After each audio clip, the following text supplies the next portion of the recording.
नमस्कार सभी को एक बार फिर स्वागत है आपका आपके अपने चैनल अपने प्लेटफॉर्म पे। मैं बलवंत साहन आपका स्वागत करता हूं और ये क्लास आपको रिकॉर्डेड इसलिए मिल रही है क्योंकि आपका समय भी बचेगा, इसके अंदर आपको फ़ायदा भी होगा। और टाइम सेट नहीं हो पा रहा है, कुछ शेड्यूल ऐसा ही हो गया है। मैंने ट्राई किया है, मतलब कल भी मैंने ट्राई किया था, परसों भी ट्राई किया था, लेकिन थोड़ा सा शेड्यूल बिगड़ रहा है। तो मैंने सोचा क्लास तो आपको दे दूं मैं कहीं ना कहीं, जैसे मेरे को टाइम मिला मैं इसको रिकॉर्ड करके आपको प्रोवाइड करवा दूं, क्योंकि कंटेंट तो वही है, डाउट आपके मैं रहने नहीं दूंगा। बस इतना याद रखना। अगर आप हमसे जुड़ना चाहते हैं, जैसे मैंने पूरा लाइव बैच करवाया, ये लगभग कंप्लीट हो गया है अग्नि बैच, जिसके अंदर इलेक्ट्रिशियन थ्योरी प्लस डब्ल्यूसीएस आपको मिल रही है। ठीक है, फ्री शक्ति वीओडी बैच मिल रहा है आपको। कंप्यूटर कोर्स है 80। और आप देख सकते हैं मैं कैसा पढ़ाता हूँ, आप आराम से उससे पहले देखिए, पहचानिए। ठीक है ना, बिना डेमो देख के कहीं भी घुसने की कोशिश मत करिए। क्वेश्चन वगैरह देख के भी आप पहले डेमो देखिए। ठीक है ना, पहले देखिए, पहचानिए बंदे को। भी आपको समझ में आ रहा है तो आप अंदर जा सकते हैं। ठीक है, तो यहाँ से भी आप देख सकते हैं भी कैसा पढ़ाते हैं, किस तरीके से।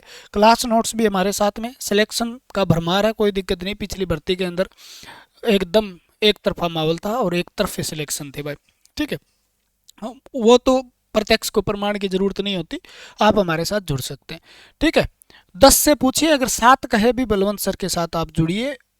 ठीक है, तो आप जुड़िए, मैं तो ये कहता हूँ। ठीक है, और क्या चाहिए बताइए, क्योंकि मेहनत करेंगे, मेहनत करवाएंगे। ठीक है, सिलेक्टेड है, सिलेक्शन दिलाएंगे। बस इतना है। अगर मेहनती हो तो जुड़ सकते हो, नहीं मेहनत करनी आती है तो फिर रहने दीजिए, कोई ज़रूरी नहीं है। टैग कैप्सूल ऐप है, डाउनलोड करिए। डिस्क्रिप्शन कमेंट बॉक्स में लिंक मिल जाएगा, तो वहाँ से डाउनलोड करके आप हमारे साथ जुड़ सकते हैं। प्रीवियस ईयर क्वेश्चन आपको प्रैक्टिस करने हैं तो उसके साथ जुड़ सकते हैं।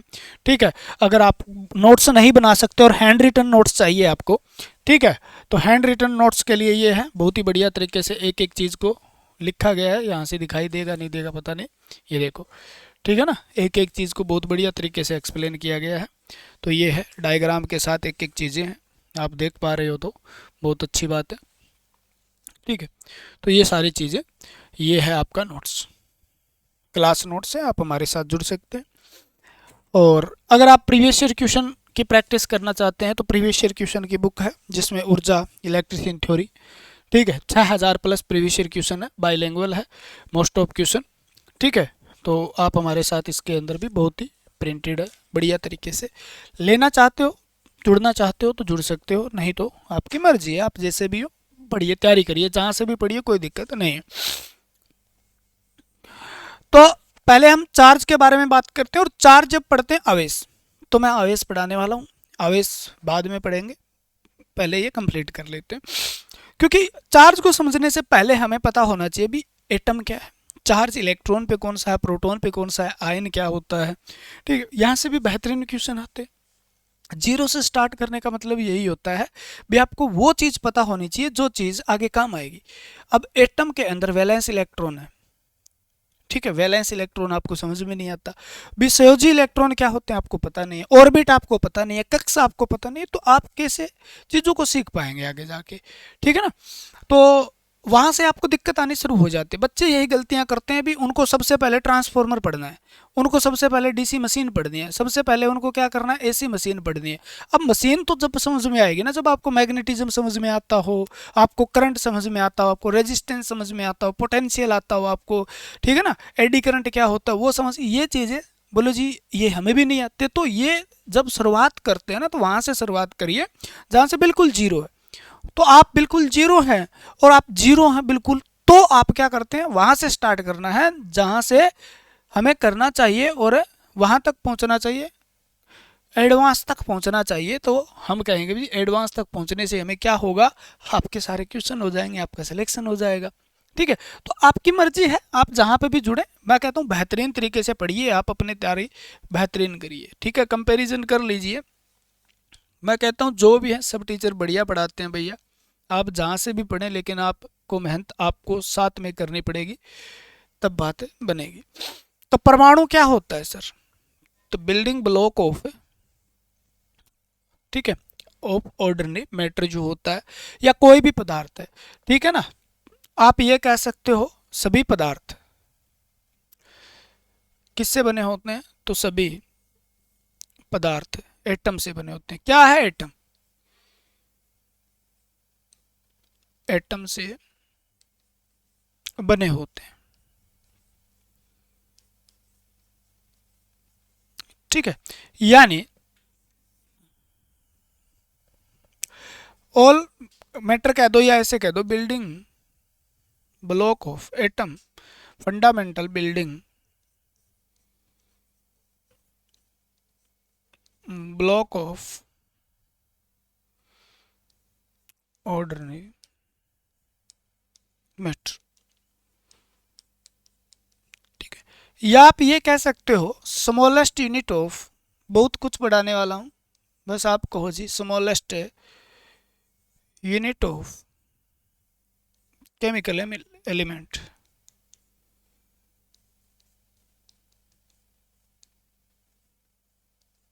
यानी सबसे छोटा, ठीक है ना, सबसे छोटी इकाई होती है सर। ये क्या होती है? सबसे छोटी इकाई होती है किसी भी रासायनिक तत्व की। तो रासायनिक तत्वों की सबसे छोटी जो होती है यूनिट, वो क्या होती है सर? तो आप कहो जी ये होता है एटम। बहुत कुछ पढ़ेंगे आप। तो ये मैंने थोड़ा सा स्टार्ट करने के लिए आपको बताया भी एटम जो होता है वो क्या होता है। यानी आप, मैं, कोई भी, बोले जी आप, मैं, कोई भी मतलब भी जो पदार्थ इस ब्रह्मांड में आपको नजर आ रहा है, वो ब्रह्मांड का कोई भी पदार्थ जो होता है वो किससे बना होता है? एटम से बना होता है। किससे बना होता है? एटम। मैं, चाहे मार्कर हो, चाहे माइक हो, चाहे मैं हो, चाहे मिट्टी हो, चाहे पंखा हो, चाहे कुछ भी हो, ठीक है ना। जो ब्रह्मांड में कुछ चीजें दृश्य है, कुछ अदृश्य है, विजिबल इनविजिबल है। तो हवा है, हवा के अंदर भी अलग अलग प्रकार की गैसेज है, गैसेज जो होती है, गैस जो होती है, उसके अंदर भी एटम है। तो एटम क्या है? एटम किसी भी पदार्थ की स्मॉलेस्ट यानी छोटी से छोटी इकाई है जिसको आगे विभाजित नहीं किया जा सकता।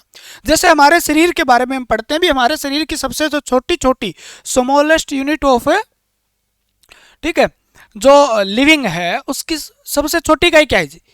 जिंदा जो व्यक्ति सजीव है उसकी छोटी इकाई क्या है सर? तो आप कहते हो सेल है सर, कोशिका है। तो उसी प्रकार से कोई भी पदार्थ है उसको इतना तोड़ा जाए, इतना तोड़ा जाए भी एक समय ऐसा आए कि उसके बाद में वो टूटना बंद हो जाए। तो उस यूनिट को टूटना जहां पर बंद हो जाता है, यानी उसको आगे विभाजित नहीं किया जा सकता, वो ही क्या है? एटम है।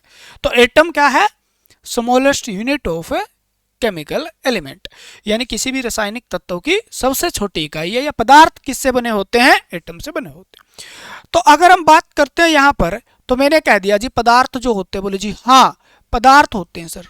मैंने कहा पदार्थ होते हैं यानी मैटर होते हैं या सब्सटेंस, ठीक है। तो मैटर क्लियर है। अब जो मैटर है उसको तोड़ा और तोड़ते ही उसके अंदर निकला भैया चूहा, यानी मोलिक्यूल। यानी मॉलिक्यूल यानी सर अणु, तो उसके अंदर अणु निकले सर, ठीक है। अणु को फिर आगे तोड़ा तो उसको निकला, ठीक है, एटम यानी परमाणु। अब परमाणु आगे नहीं टूटेगा भैया, तो यानी परमाणु जो होता है, एटम जो होता है भी, परमाणु टूटेगा, लेकिन टूटेगा तो फिर सिस्टम हिला देगा। परमाणु बम के अंदर तो होता है सर, ऐसा है ना। तो वो बात की है। तो एटम है, यानी पदार्थ से मॉलिक्यूल और मॉलिक्यूल से एटम। और एटम को अब हमने अंदर देखा तो इसको हमने दो पार्ट देखे, इसके एक ऑर्बिट देखा हमने, यानी एक उसका देखा कक्ष, ठीक है। तो एटम के अंदर क्या होता है सर? एक ऑर्बिट होता है सर, और एक क्या देखा हमने? न्यूक्लियस देखा। न्यूक्लियस जो होता है यानी केंद्रक जो होता है भाई साहब, तो केंद्रक के अंदर भी हमने कुछ और देखा, सब पार्टिकल देखे, यानी न्यूक्लियस में हमने न्यूट्रॉन देखा और हमने क्या देखा सर? प्रोटॉन देखा। क्या देखा सर? प्रोटॉन, ठीक है। तो एटम किससे बना हुआ है? न्यूट्रॉन, प्रोटॉन, इलेक्ट्रॉन, ठीक है। और कक्ष में जैसे ही हमने देखा तो क्या हुआ? इलेक्ट्रॉन नजर आए। मैं बिल्कुल आपको देसी भाषा में समझाऊंगा, बिल्कुल प्यारी प्यारी लैंग्वेज में, जो आपको समझ में आए, ठीक है ना। यहाँ फ्रांसीसी का यूज करने से फायदा क्या है जब आपको समझ में ही नहीं आता, ठीक है। तो यहाँ पर हमने क्या है? पदार्थ को तोड़ा, उसके अंदर से क्या निकले? मॉलिक्यूल निकले, मॉलिक्यूल के अंदर एटम निकला, ठीक है ना। तो कोई भी पदार्थ है, मान लो कोई भी पदार्थ है, वो किससे बना हुआ है सर? अणु से बना। अणु किससे बना हुआ? तो एटम से। तो हम कहेंगे छोटा सा छोटा कण कौन सा है जो पदार्थ में पाया जाता है? तो आपको जी एटम पाया जाता है। पर एटम को भी आगे अगर हम देखें तो उसके चारों ओर केंद्रक होता है, उसके चारों ओर क्या होते हैं? कक्ष बने होते हैं जिसमें इलेक्ट्रॉन चक्कर लगाते हैं सर। ठीक है, तो न्यूट्रॉन और प्रोटॉन कहाँ पाए जाते हैं? न्यूक्लियस में। तो ये तो एक बेसिक सी बात है जो मैं आपको समझाना चाह रहा हूँ। ठीक है, उससे पहले की बात करें तो परमाणु की बात करते हैं। यहाँ पर एटम की जब बात करते हैं तो आपने ऐसा ऐसा एटम देखा होगा, ठीक है, जिसके बीच में क्या होता है? न्यूक्लियस होता है सर, और उसके बाहर क्या होता है? तो इलेक्ट्रॉन होते हैं। ठीक है, तो मैं यहाँ बना देता हूँ ताकि ये जगह खाली है वो हो जाए, और यहाँ पर क्या होते हैं? इलेक्ट्रॉन होते हैं। तो ये परमाणु होता है सर। ऐसी संरचना हम बिल्कुल देसी तरीके से बना लेते हैं। अगर मैं बात करूं परमाणु की, तो सबसे पहले परमाणु के बारे में अगर बात करें तो इंडिया के हमारे दार्शनिक थे, ठीक है, तो फिलोसफर थे। 600 ईसा पूर्व की बात है, ठीक है, और आचार्य महर्षि कर्णाद जो हैं, यानी आचार्य कर्णाद ऋषि हुआ करते थे। कहाँ पर? इलाहाबाद में। कहाँ पर? इलाहाबाद में। तो वहाँ पर उन्होंने क्या बताया? इसके बारे में बताया था भी एक चावल को टुकड़े को इतना तोड़ा गया भी लास्ट में वो टूटना बंद हो गया। तो इनके द्वारा कही गई बात ये थी भी किसी भी पदार्थ को अगर तोड़ा जाता है तो लास्ट में वो एक दिन या एक समय ऐसा आता है कि वो टूटना आगे बंद हो जाता है, यानी उसको आगे विभाजित नहीं किया जा सकता। ठीक है, तो इसी के आधार पे इन्हें भी क्या माना जाता है? भारत के परमाणु शास्त्र का जनक कहा जाता है। तो यानी भारतीय परमाणु शास्त्र का जनक किसे कहा जाता है? तो आपसे पूछ लिया जाता है। सबसे पहले हमारे देश के नागरिक थे महर्षि कर्णाद, जो इलाहाबाद यानी यूपी के अंदर पड़ता है। भारतीय परमाणु शास्त्र का जनक कहा जाता है। का जनक किसे कहा जाता है? ठीक है, उसके बाद की बात है जो साइंटिफिक तरीके से परमाणु के बारे में बताया गया। ठीक है ना, तो आपसे कई बार पूछ लिया, वो दार्शनिक थे, उन्होंने भी इसका नाम दिया। तो परमाणु नाम किसने दिया? ठीक है ना, यानी टर्म किसने दी? ये नामकरण इसका किसने किया? बामण कौन थे, है ना? तो नाम किसने दिया? तो वो थे ल्यूसिपस। क्या थे? Leucippus and Democritus. Leucippus and दोनों अलग अलग दार्शनिक थे, फिलोसफर थे। डेमोक्रेटस।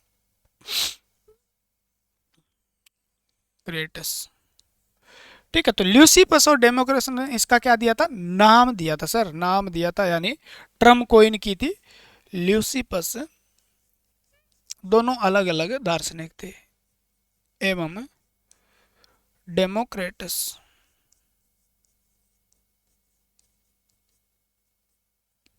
क्लियर है, दोनों ने अलग अलग तरीके से नाम दिए। ठीक है, तो नाम किसने दिया? तो आपसे पूछे तो आपको जी ल्यूसिपस एंड डेमोक्रेटस ने दिया था।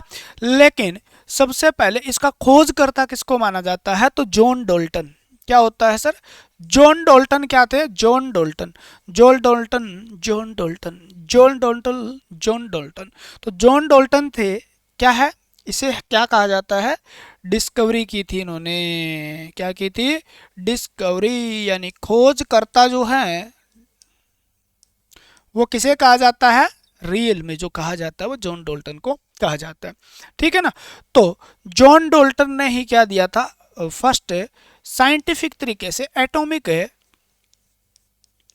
थ्योरी। ठीक है ना, यानी परमाणु सिद्धांत किसने दिया था? औरों ने भी बहुत दिया था। परमाणु सिद्धांत सबसे पहले किसने दिया था? तब आपका नाम आता है जॉन डॉल्टन ने दिया था सर। ठीक है ना, कब दिया था? जॉन डॉल्टन ने 1808 ईस्वी में दिया था, लेकिन हमें सन नहीं पूछे जाते हैं, ध्यान रखना। जॉन डॉल्टन यानी सबसे पहले साइंटिफिक तरीके से डिस्क्राइब करने वाले, यानी सबसे पहले, ठीक है, सबसे पहले एटम को यानी परमाणु को वैज्ञानिक यानी साइंटिफिक तरीके से, वैज्ञानिक तरीके से वर्णित करने वाले, साइंटिफिक तरीके से, ठीक है ना,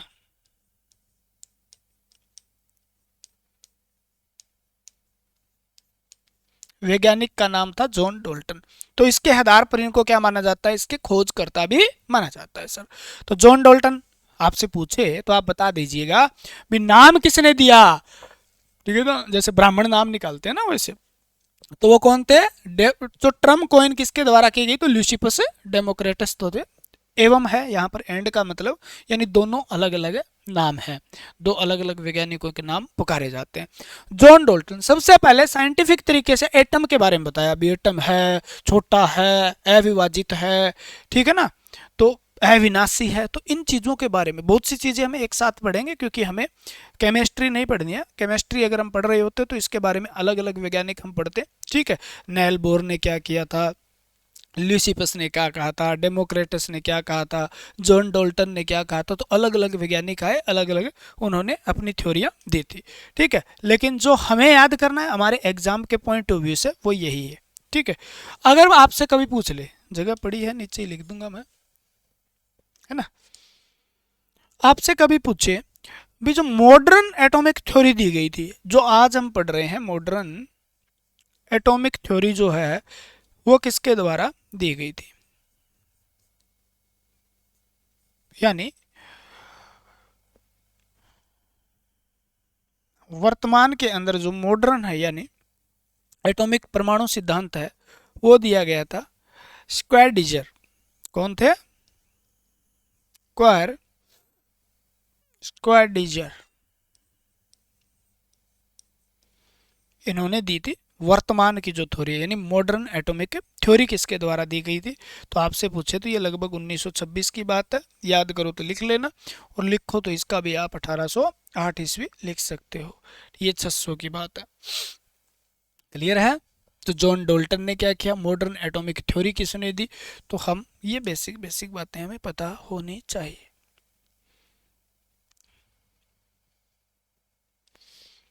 ठीक है। तो एटॉमिक की बात करते हैं, सबसे पहले एक क्वेश्चन और आता है यहाँ पर,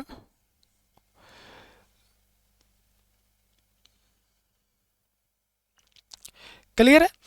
तो ये चीज है, तो यहाँ पर जो ये है क्या, परमाणु क्या होता है सर, तो परमाणु क्या होता है, तो आप कहोगे जी अविभाज्य होता है। ये थ्योरी के बारे में बता रहा हूं मैं अब, अविभाज्य, ठीक है, इंडिविजुअल व अविनाशी कण होता है। क्या होता है? अविनाशी कण होता है सर, यानी इनडेस्ट्रक्टिबल, इनडेस्ट्रक्टिबल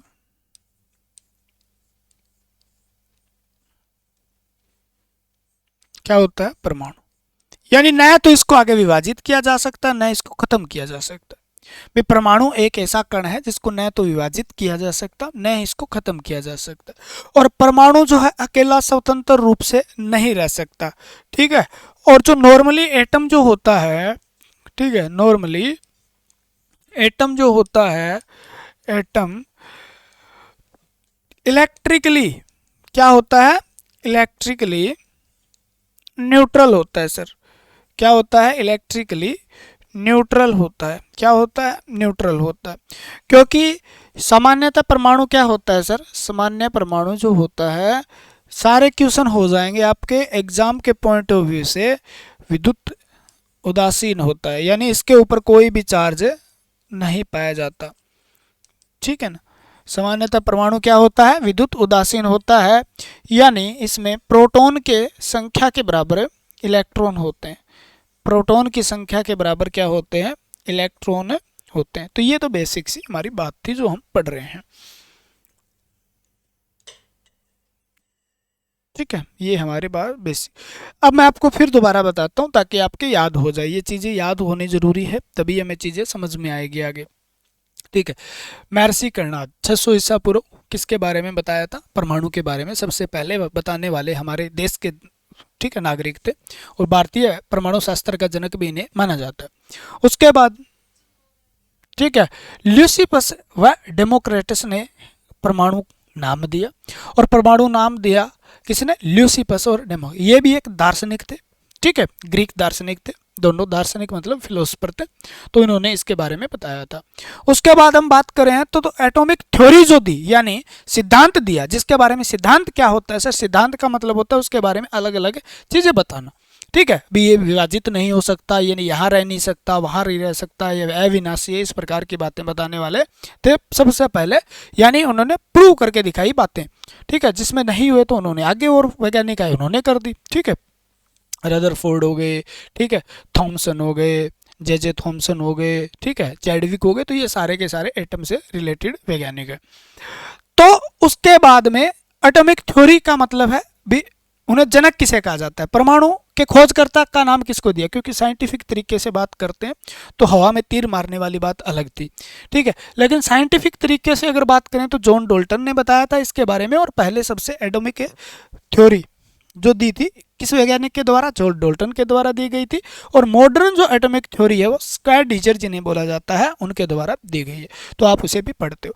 परमाणु जो होता है, सभी पदार्थ परमाणु से मिलकर बने होते हैं, परमाणु अविनाशी होता है, अविभाज्य होता है, और परमाणु जो होता है विद्युत का आवेशहीन होता है, यानी इसके ऊपर कोई भी चार्ज नहीं होता जब प्रोटॉन और इलेक्ट्रॉन जो होते हैं वो एक बराबर इनकी संख्या होती है। ठीक है, अब हम बात करते हैं परमाणु की आगे। बहुत से क्वेश्चन आपसे पूछे जाते हैं, मैं कह दूं तो एटम की रेडियस जो होती है, ठीक है, वो किस में ली जाती है, यानी एटम जो होता है उसकी त्रिज्या बताइए कितनी होती है। तो आप कहो जी एटम की त्रिज्या, मतलब हाँ, एटम की त्रिज्या जो होगी वो कितनी होती है सर, तो वो होती है आपकी 10 की माइनस 10 मीटर के बराबर। ठीक है, तो यानी परमाणु की त्रिज्या पूछ ले आपसे।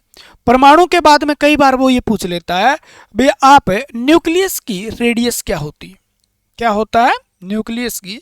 एग्जाम के पॉइंट ऑफ व्यू से बढ़िया मजा आएगा ना, यानी केंद्रक की त्रिज्या आपको बतानी। तो केंद्रक की त्रिज्या किसमें होती है, 10 की माइनस 15 मीटर, यानी इतनी छोटी होती है।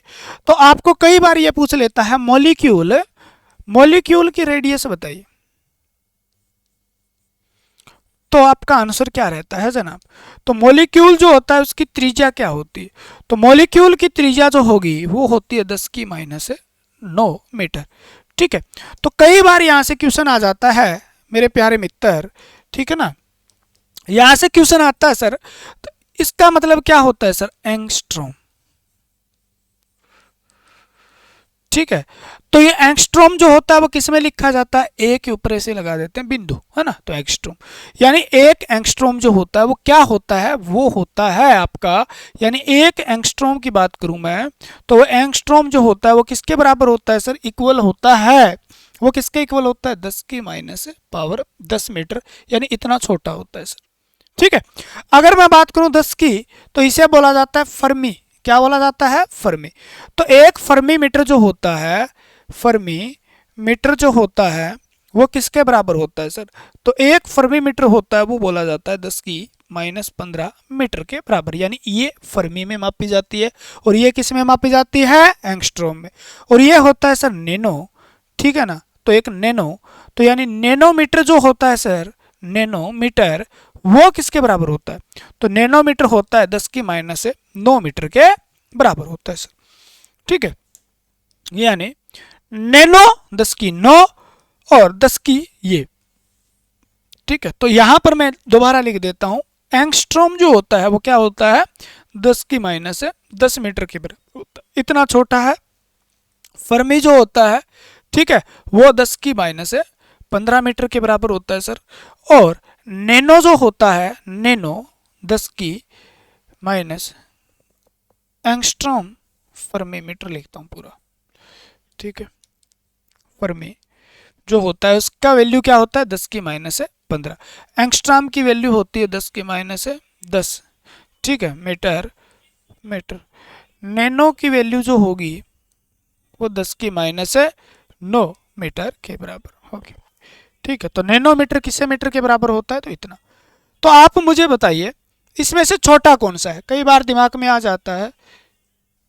ठीक है, कई बार इसमें दिमाग में आ जाता है भी छोटा कौन सा है, तो एंगस्ट्रॉम जो होता है वो क्या होता है, एंगस्ट्रॉम जो होता है वो बड़ा होता है या नैनो बड़ा होता है, तो आप कहो जी नैनो सबसे बड़ा है, उससे बड़ा क्या है, तो उससे बड़ा कुछ नहीं है, एंगस्ट्रॉम उससे छोटा है, और एंगस्ट्रॉम से भी छोटा होता है वो क्या होता है, फर्मी होता है। तो सबसे छोटा कौन है, न्यूक्लियस है, केंद्रक होता है सर। केंद्रक सबसे छोटा होता है और नैनो क्या होता है, सबसे बड़ा होता है, इन संख्या के अंदर बात करें तो। ठीक है ना, क्योंकि माइनस में जितनी छोटी संख्या होगी उतना ही नंबर क्या होगा, बड़ा होगा। तो ये तो आपसे क्वेश्चन पूछ लिया जाता है कई बार महानुभाव, ठीक है ना, महानुभाव आपसे क्वेश्चन पूछ लिया जाता है भी जो केंद्रक होता है, क्या होता है सर, केंद्रक होता है, न्यूक्लियस होता है, नाभिक होता है। तो आप कह दो नाभिक होता है। तो नाभिक जो होता है, नाभिक कितना छोटा होता है सर, न्यूक्लियस से 1,00,000 गुना छोटा होता है, 1,00,000 गुना एटम से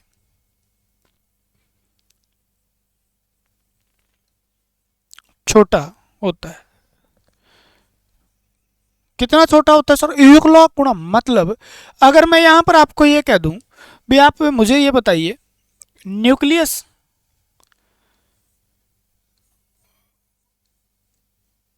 एटम जो है रेशो न्यूक्लियस, तो आप क्या लिखोगे, यानी दोनों का अनुपात क्या होगा। अगर एटम 1 है ना भाई साहब, तो न्यूक्लियस कितना, सॉरी एटम अगर 1,00,000 है ना, ठीक है, तो न्यूक्लियस कितना है, 1 है। इतना छोटा होता है, यानी 1,00,000 गुना छोटा होता है।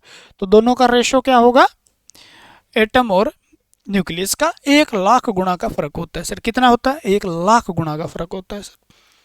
क्लियर है चीजें, ठीक है। तो यानी त्रिज्या आपसे पूछे तो आप आराम से बता पाओगे, नहीं बता पाओगे, ठीक है, यानी नहीं बता पाओगे, ऐसा थोड़ी हो सकता है। ये है भाई केंद्र, पूरा का पूरा परमाणु, मान लो ये इसकी किसी भी परमाणु की बाहर की ऑर्बिट है, ठीक है, और ये क्या है, तो ये परमाणु, ये क्या है, ये केंद्रक है सर, ठीक है। मॉलिक्यूल तो अलग चीज हो गई। तो त्रिज्या का मतलब होता है, जैसे मैं इसको यहां से लेकर यहां तक मापूं, तो इसकी जो ये रेडियस होगी, यानी ये मान लो बाह्य अक्ष है, कोई भी बाह्य अक्ष है, यानी आउटर मोस्ट सेल है, बाह्य अक्ष, यानी ये कोई ऑर्बिट है, आउटर मोस्ट सेल या ऑर्बिट, ठीक है। तो इसकी त्रिज्या यहां तक ये जो होती है वो किस में मापी जाती है, तो आपको जी ये मापी जाती है एंगस्ट्रॉम में, ठीक है ना, या 10⁻10 मीटर में। और आपसे ये पूछ ले, अब ये बच गया, पीछे क्या बच गया सर, ये, ठीक है। तो ये जो है वो क्या है, इसकी ये तो आर है, तो ये क्या है सर, ये तो नाभिक है, ये क्या है सर, ये तो नाभिक है। तो इस नाभिक की त्रिज्या किस में मापी जाती है, तो ये तो फर्मी में मापी जाती है। किस में मापी जाती है, फर्मी में मापी जाती है सर, ठीक है। तो ये कितना छोटा है, बोलो जी 1,00,000 गुना छोटा होता है। कितना गुना छोटा होता है सर, 1,00,000 गुना छोटा होता है, ठीक है। कितना गुना छोटा होता है, तो आप ऐसे भी लिखा मिल सकता है, आपको कभी कह दे, ठीक है, तो नाभिक परमाणु परमाणु परमाणु यानी एटम न्यूक्लियस से 1,00,000 गुना बड़ा होता है, 1,00,000 गुना क्या होता है, बड़ा होता है सर।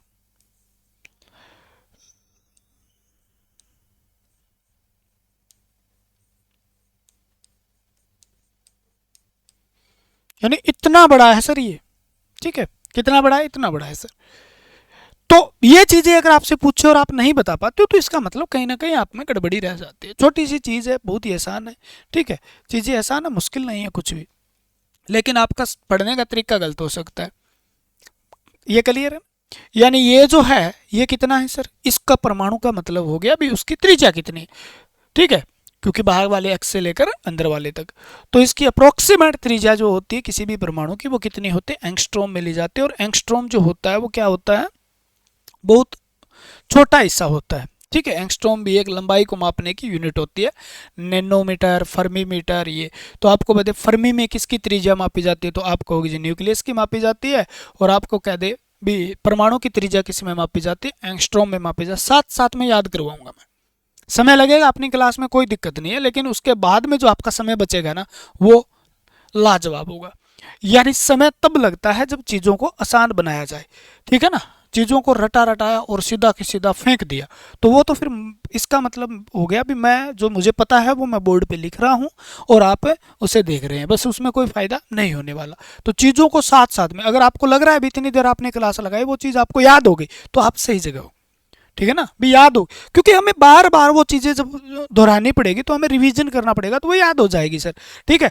अगर बोर्ड पे देख लिया, वो तो कॉपी में लिख रखा है आपने, उस देख कर नोट से लिख लो, फिर मास्टर की जरूरत ही क्या है, उस चीज़ को एक्सप्लेन नहीं किया जा रहा है तो कंटेंट अकेला नहीं, कंटेंट तो बुक में बहुत है यार, ठीक है, कंटेंट बुक के अंदर बहुत है, ठीक है।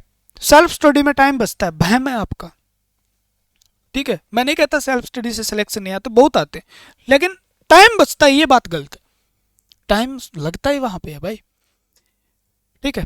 आपको अलग अलग प्रकार के ज्ञानी सज्जन मिल सकते हैं, तो उनसे बच के रहोगे उतना ही फायदे में रहोगे, ठीक है, क्योंकि सिलेक्शन आपको लेना है, अगर आपको सिलेक्शन लेना है, ठीक है, तो बाकी चीज़ों को इग्नोर करके आपको जहाँ समझ में आ रहा है वहाँ जुटिए बस, ठीक है। सबके स्वाद अलग अलग हैं, किसी को समोसा पसंद है तो किसी को चाट पसंद है, तो किसी को कचौरी पसंद है, किसी को गोलगप्पे पसंद है, ठीक है, और आपको हो सकता है चाय पसंद हो।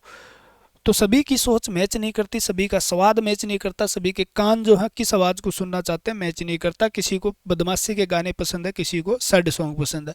तो आप दूसरे से राय लेकर, किसी से मतलब ये राय लेकर मैं पढ़ूंगा इस मास्टर अच्छा पढ़ाता है, ये ऐसा मत करो, जहाँ से आपको समझ में आए वहाँ से पढ़ना, ठीक है ना, क्योंकि अलग बंदे की अलग कंडीशन होती है, पढ़ने की सिचुएशन अलग होती है, कोई मजदूरी करके भी पढ़ रहा है, कोई घर का काम करके पढ़ रही है, ठीक है, और कोई आराम से सिर्फ लाइब्रेरी में पढ़ रहा है। तो उन चीज़ों से आप प्रभावित ना होइए दूसरे से, भी वो क्या कर रहा है तो मैं ऐसा करूँगा, क्योंकि आपका पढ़ने का टाइम अलग है, आपका टाइमिंग कम है आपके पास, हो सकता है आप नोट्स नहीं बना पाते हो, सारी चीज़ें अपनी अलग अलग होती है। तो अपने हिसाब से देखिए भी आप किस हिसाब से एडजस्ट हो पा रहे हो किस जगह, ठीक है, आपको चीज़ें समझ में आ रही है या नहीं आ रही है, तो उसके हिसाब से आप डिसाइड करिए, ठीक है ना।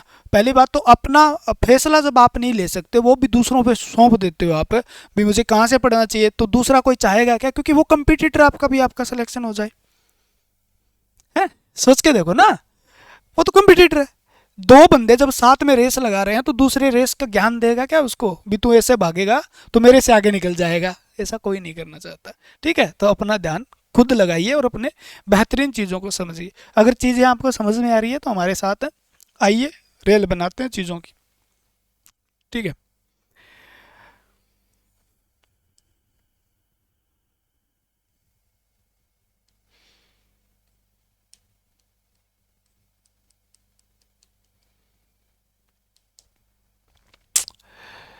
एटम, यहाँ से स्टार्ट करते हैं। Atom consist of two part, यानी परमाणु को दो भागों में बांटा जा सकता है।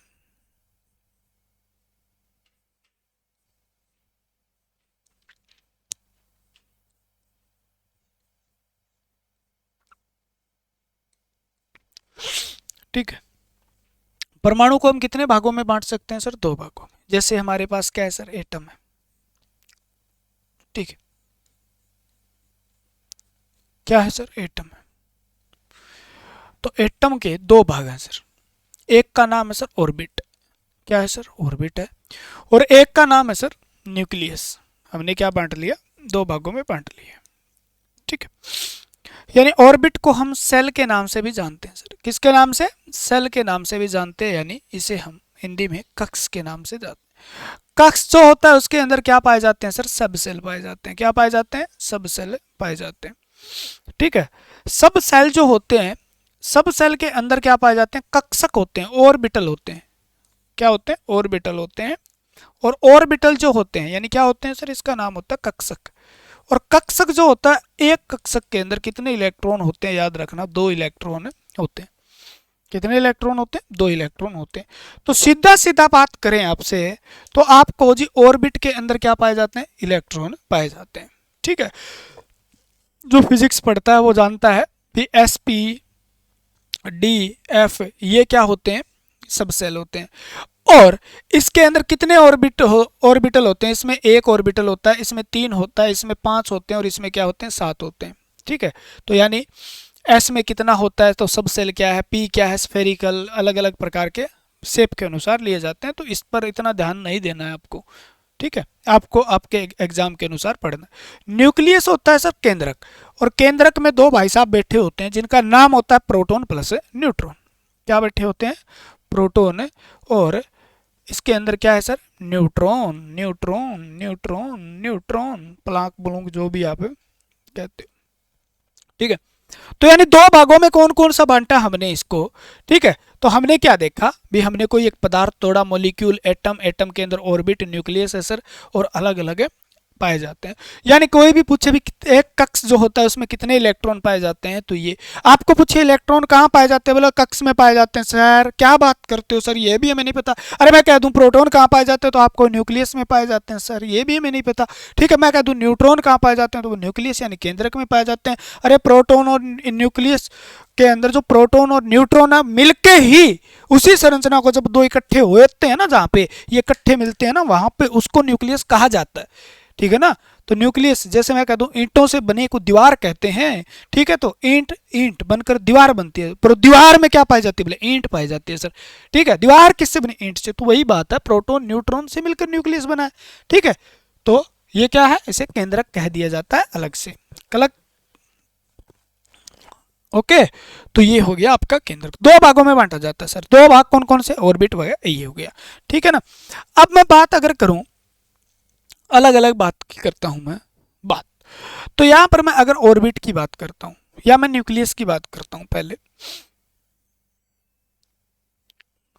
न्यूक्लियस, क्या नहीं, नाभिक की बात करता हूं मैं।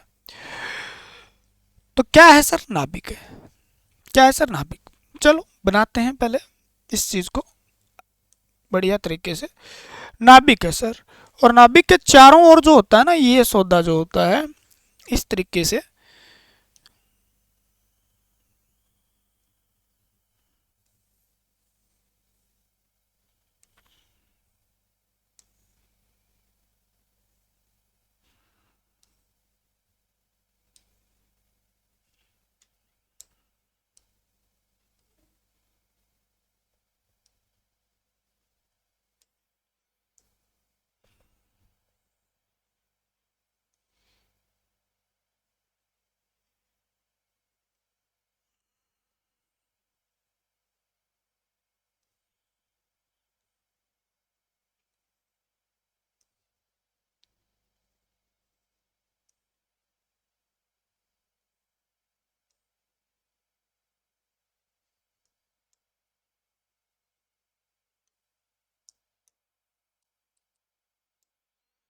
ठीक है। तो बीच में पड़े हैं बात बेचारे,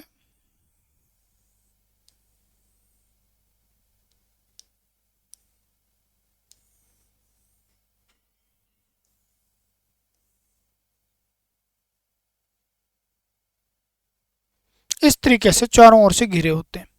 तो यहाँ पर क्या है सर, प्रोटॉन और न्यूट्रॉन, यह क्या होता है सर, केंद्रक होता है।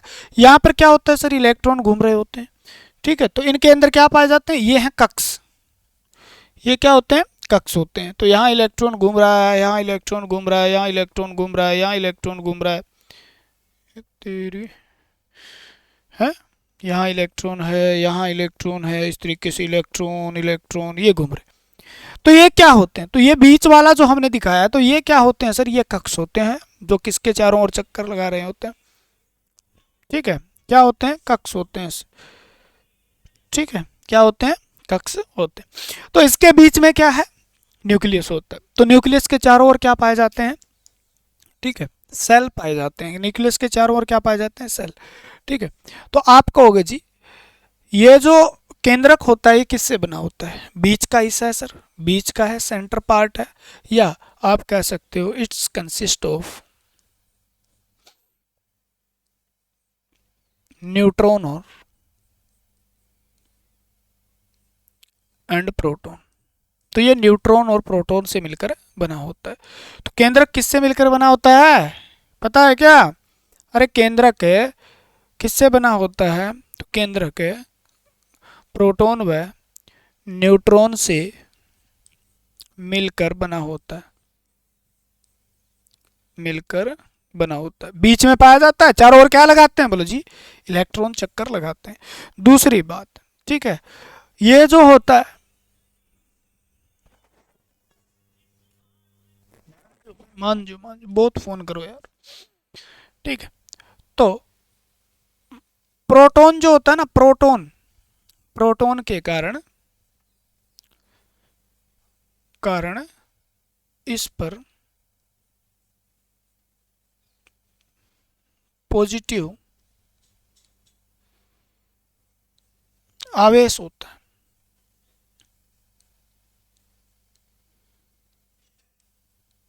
Positively charge due to proton, ठीक है ना।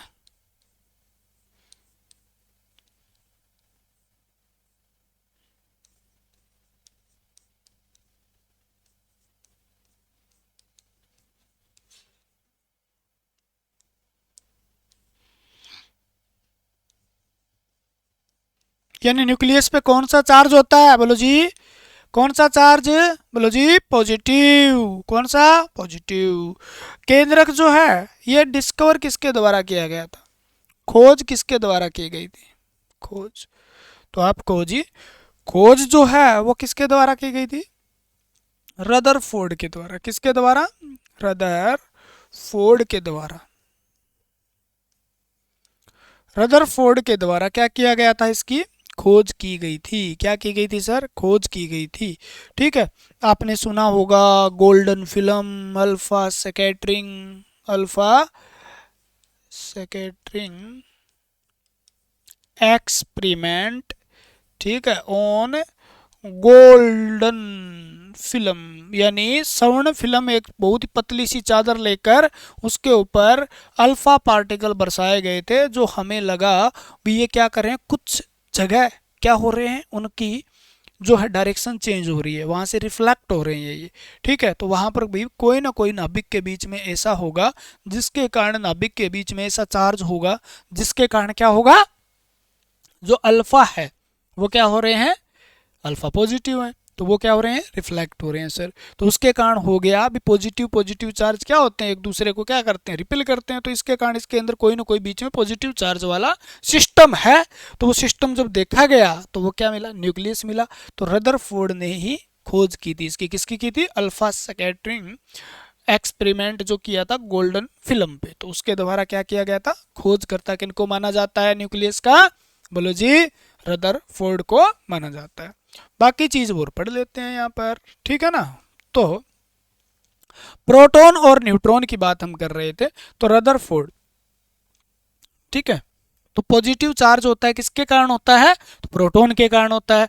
पॉजिटिव चार्ज यानी प्रोटॉन न्यूट्रॉन कहाँ पाए जाते हैं, न्यूक्लियस के अंदर पाए जाते हैं, ठीक है। तो आपसे पूछे प्रोटॉन व न्यूट्रॉन के बीच में, प्रोटॉन व न्यूट्रॉन के बीच में, प्रोटॉन व न्यूट्रॉन के बीच में कौन सा बल कार्य करता है, ठीक है ना।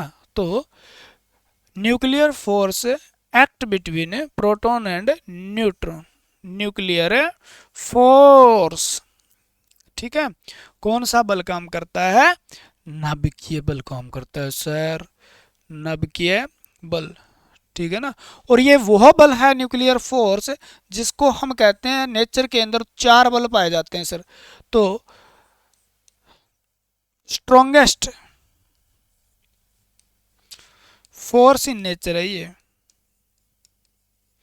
यानी प्रकृति में सबसे प्रबल बल है ये, प्रबल बल जो प्रकृति के अंदर सबसे शक्तिशाली बल जो माना जाता है वो होता है, ठीक है ना। और न्यूक्लियस जो होता है उसके चारों ओर, न्यूक्लियस के चारों ओर क्या लगाते हैं, चक्कर लगाते हैं सर। न्यूक्लियस के चारों ओर क्या करते हैं, चारों ओर,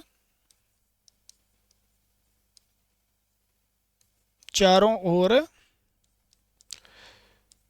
इलेक्ट्रॉन चक्कर लगाते हैं। जैसे सूर्य के चारों ओर क्या करते हैं,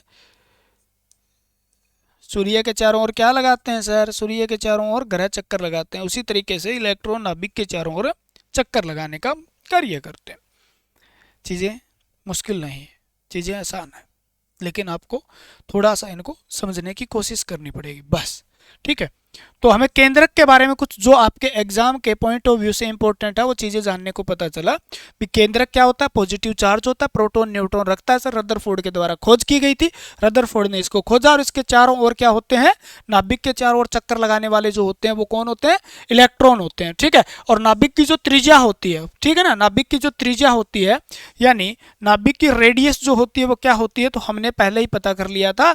इसकी त्रिज्या जो है फर्मी में मापी जाती है। क्या है, फर्मी में मापी जाती है 10⁻15 मीटर इसके अप्रोक्सीमेट होती है। और ये कह सकते हो भी ये 1,00,000 गुना छोटा होता है परमाणु से। तो नाभिक नाभिक नाभिक नाभिक यानी प्रोटॉन व न्यूट्रॉन, ठीक है ना, प्रोटॉन व न्यूट्रॉन से मिलकर बना होता है। तो न्यूक्लियस नाभिक के बारे में छोटी छोटी बातें हमें पढ़नी, क्योंकि ये चीज जो है आप कितना भी पढ़ सकते हो। आप अगर साइंस बैकग्राउंड से हो तो आपको ये चीजें बहुत आसान लग रही होगी, बहुत ही हल्की सी लग रही होगी। क्यों लग रही होगी, क्योंकि आपने +1 2 में, बीएससी में कहीं ना कहीं आपने पढ़ा होगा, ठीक है। आपने डिप्लोमा किया है तो फर्स्ट ईयर में आप पढ़ते हो, ठीक है, फर्स्ट ईयर में ये सारी चीज़ें पढ़ते हो अगर आपने ध्यान से पढ़ा है तो। लेकिन आपके एग्जाम के हिसाब से, जो एग्जाम हमारा जो है, जो आप देने जा रहे हो, जिसकी आप तैयारी कर रहे हो, उसके लिए इतनी इंपॉर्टेंट है, ठीक है। मेरा हमेशा ये रहता है भी मैं उतना भी पढ़ाऊँ, मैं उतना पढ़ाऊँ जितना मतलब एग्जाम उससे बाहर न जाए, ठीक है, और एग्जाम उससे कम भी नहीं रहे, ठीक है। तो यानी इतना पढ़ा दिया जाए भी एग्जाम का एक लेवल होता है, एक बाउंड्री होती है, तो वहां तक पढ़ाया जाना चाहिए, ठीक है। न्यूक्लियस के बारे में अब हम जब भी केमिस्ट्री पढ़ते हैं तो केमिस्ट्री में जब स्टार्ट होता है तो एटम शब्द जो आता है ना, एटम शब्द आता है, उसकी खोज करने के बारे में अलग अलग प्रकार के हमने प्लम पोलिंग मॉडल, वो फलाना मॉडल, तरबूज वाला मॉडल, अलग अलग प्रकार के मॉडल पढ़े, ठीक है ना। सब सेल के बारे में नेल्स बोर ने किस प्रकार से बताया था, सेल के बारे में किस प्रकार से बताया था, इलेक्ट्रॉन की कॉन्फ़िगरेशन किस प्रकार से होती है, एसपीडीएफ क्या होता है, एस में कितने इलेक्ट्रॉन आते हैं, पी में कितने इलेक्ट्रॉन आते हैं, ठीक है, डी में कितने आते हैं, एफ में कितने। तो इतना सौदा हो जाता है भी एटम शब्द शब्द आते आते तो एक बार चक्कर आ जाते हैं, है ना। तो लेकिन हमें यहाँ पर एटम शब्द से स्टार्ट किया और हमने जितना जानना है वो इतना जानना है। इसकी खोज करता कौन थे, न्यूक्लियस की खोज किसने की, जो जितना जानना है वो मैं आपको बता रहा हूँ, ठीक है। इससे आप ज़्यादा नहीं पढ़ते हैं। तो ज़्यादा पढ़ने का मतलब है भी हम यहाँ पर एटम के बारे में इतना पढ़ना स्टार्ट करते हैं, पूरी केमिस्ट्री स्टार्ट हो जाएगी फिर तो यानी बेसिक नॉलेज हमें होनी चाहिए ताकि हम सारी चीज़ें आगे जान सकें क्या होता है, ठीक। उसके बाद जब हम पढ़ते हैं तो एक बार हमारा नाम आता है ऑर्बिट। क्या आता है सर, ऑर्बिट, ठीक है, नाम आता है ऑर्बिट। यानी जिसको हम किसके नाम से भी जानते हैं सर, सेल के नाम से भी जानते हैं या ऊर्जा लेवल के नाम से भी जानते हैं, यानी ठीक है। जब पढ़ते हैं तो ये कक्षा कहते हैं सर, इसको क्या बोल देते हैं, कक्षा या कक्ष। कक्ष का मतलब स्थान, स्थान मतलब जहां पर इलेक्ट्रॉन मिलते, ठीक है। इसको एक अलग से नाम दे दिया गया ऑर्बिट, ठीक है। जिस तरीके से हमने कहा, जैसे हमने कहा दिया अभी ये क्या है, ये क्या है, ये प्रोटॉन प्लस न्यूट्रॉन का सौदा है सर। क्या है, प्रोटॉन प्लस न्यूट्रॉन का सौदा। और इसके चारों ओर हमने कहा भी इसके चारों ओर चक्कर लगाने का काम कर रहे हैं, कौन कर रहे हैं, तो आप कहो जी, इसके चारों ओर जो चक्कर लगा रहे हैं ना,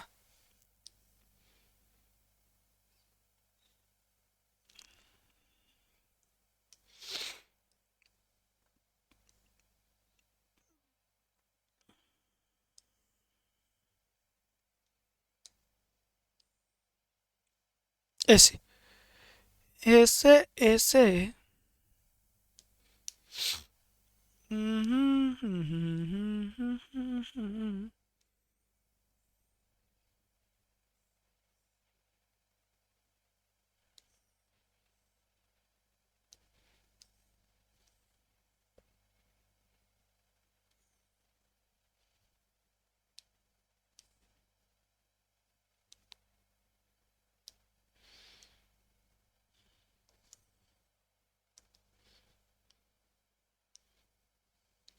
यहाँ पे क्या है, न्यूक्लियस है सर, प्रोटॉन प्लस न्यूट्रॉन है।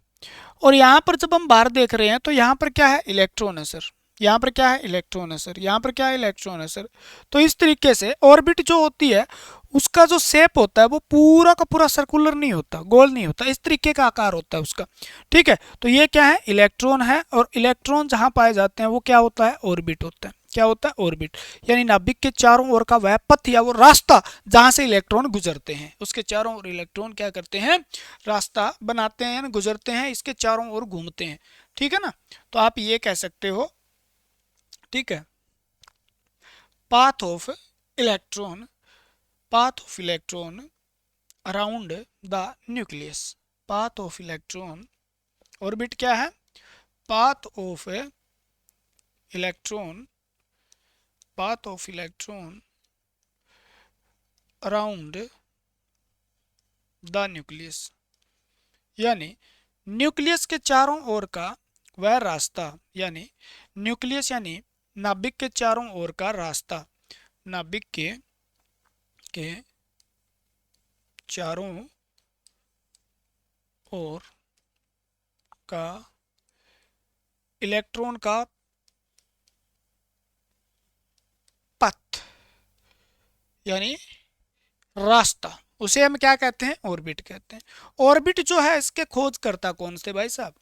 ठीक है ना, डिस्कवर किसने किया था, इसको किसने बताया था, सबसे पहले वर्णन इसका किसने किया था? तो वो थे नेल्स बोर। कौन थे? Nails bore. ठीक है, तो नेल्स बोर थे, नेल्स बोर ने इसके बारे में बताया था। ठीक है, इनका नामकरण भी किया गया, अलग अलग नाम से दिया गया। ठीक है, और यहाँ पर लिख लो, इसकी जो शेप होती है आपसे कई बार पूछ लेता है भी, जो ऑर्बिट होते हैं इनकी आकृति कैसी होती है सर? तो आकृति गोलाकार तो नहीं है बिल्कुल? बोले जी नहीं है। तो इसकी आकृति कैसी है? तो आप कहोगे जी इसकी आकृति होती है इलिप्टिकल शेप, यानी सर्कुलर, यानी जिसको हम कहते हैं दीर्घवृत्ताकार। क्या बोलते हैं? दीर्घवृत्ताकार, जो दिखाई दे रही है आपको। तो इसकी आकृति कैसी होती है? दीर्घवृत्ताकार होती है। क्या होती है? दीर्घवृत्ताकार होती है। ठीक है, तो शेप इसकी होती है दीर्घवृत्ताकार। ओके ना? ठीक है, तो इसकी आकृति कैसी होती है? नाम किसने दिया था? ठीक है ना, नेल्स बोर। नेल्स बोर ने इसकी खोज की थी, और जहां से चारों ओर, यानी मान लो ये क्या है? न्यूक्लियस, उसके चारों ओर जहां से इलेक्ट्रॉन चक्कर लगाते हैं, जिस प्रकार से हम ग्रह पृथ्वी को हम एक इलेक्ट्रॉन मान लेते हैं, सूर्य को क्या मान लेते हैं? केंद्रक मान लेते हैं। तो उसी तरीके से जिस तरीके से सूर्य के चारों ओर पृथ्वी दे गेड़े मार रही है, दे गेड़े मार रही है, दे गेड़े मार रही है, दे गेड़े मार रही है, तो उसी तरीके से इलेक्ट्रॉन भी कहते हैं दे दे दे गेड़े। तो इलेक्ट्रॉन क्या करते हैं? न्यूक्लियस के चारों ओर क्या लगाते हैं? चक्कर लगाते हैं। न्यूक्लियस के चारों ओर चक्कर लगाने का काम कौन करते हैं? इलेक्ट्रॉन। और जिस रास्ते से जाते हैं उस रास्ते को क्या कहा जाता है? ऑर्बिट कहा जाता है। ऑर्बिट के बारे में सबसे पहले किसने बताया था? नेल्स बोर ने बताया था। क्या बताया था? नेल्स बोर ने।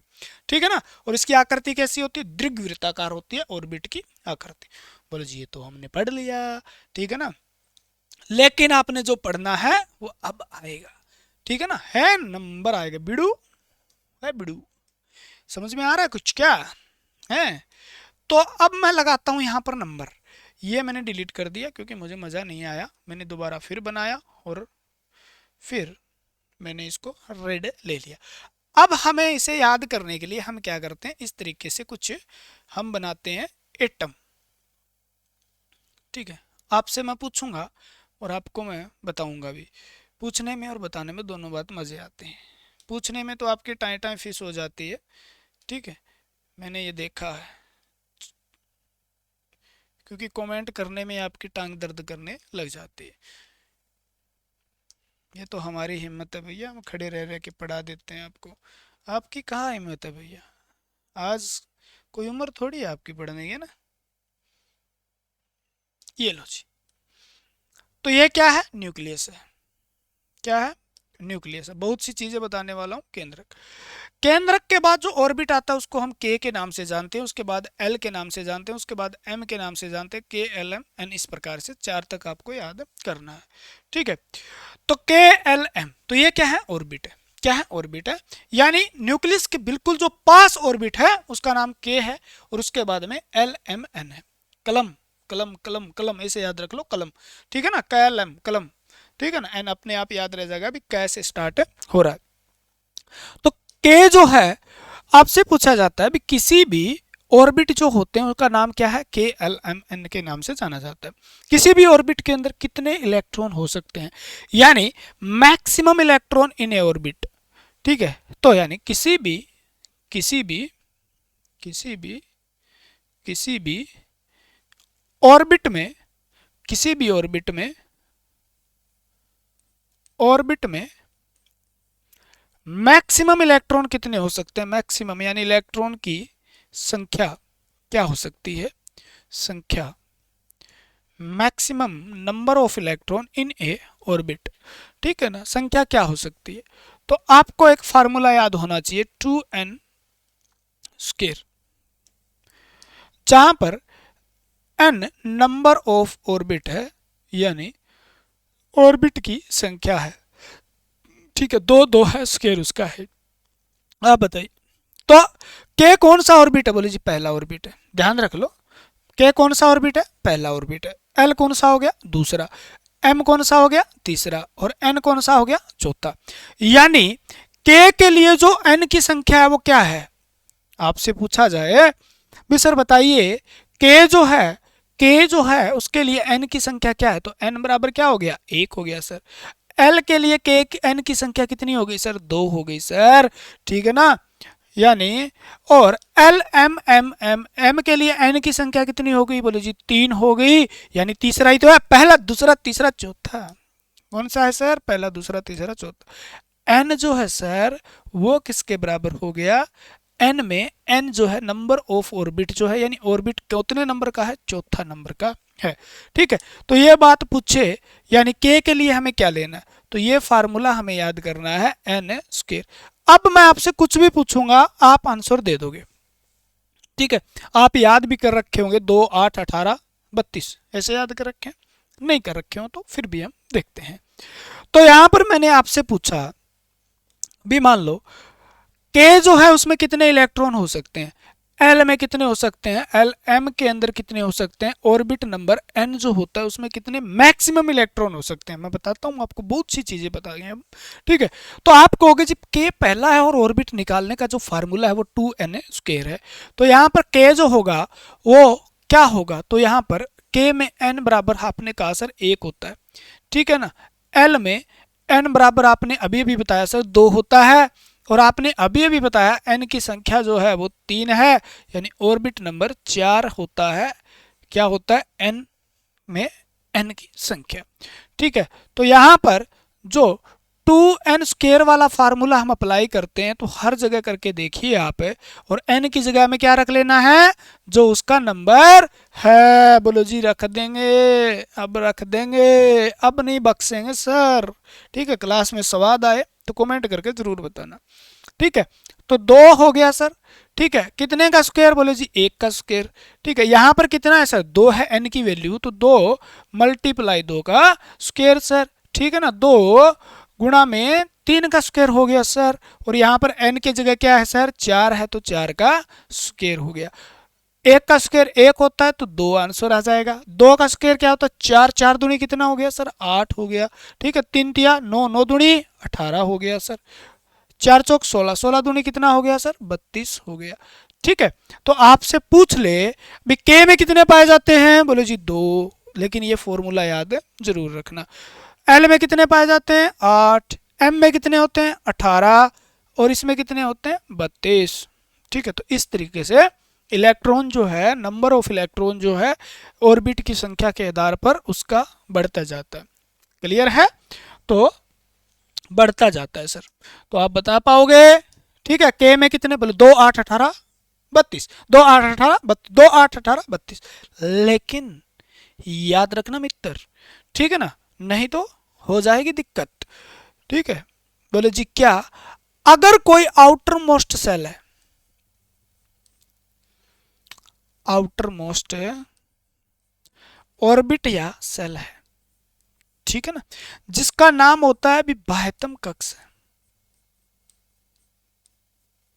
बाह्यतम कक्ष में, ठीक है, बाह्यतम कक्ष में इलेक्ट्रॉन की संख्या बताइए, मैक्सिमम इलेक्ट्रॉन 8 हो सकते हैं, कितने हो सकते हैं, मैक्सिमम इलेक्ट्रॉन 8 से ज्यादा नहीं हो सकते, तो यहां लिख सकते हो, यानी बाह्यतम कक्ष में 8 से ज्यादा इलेक्ट्रॉन नहीं हो सकते, यानी बाह्यतम बाह्यतम कक्ष में 8 से ज्यादा, 8 से ज्यादा, ज्यादा मतलब 7 हो सकते हैं, हाँ 3 हो सकते हैं, हाँ 1 हो सकता है, हाँ ठीक है ना, ज्यादा इलेक्ट्रॉन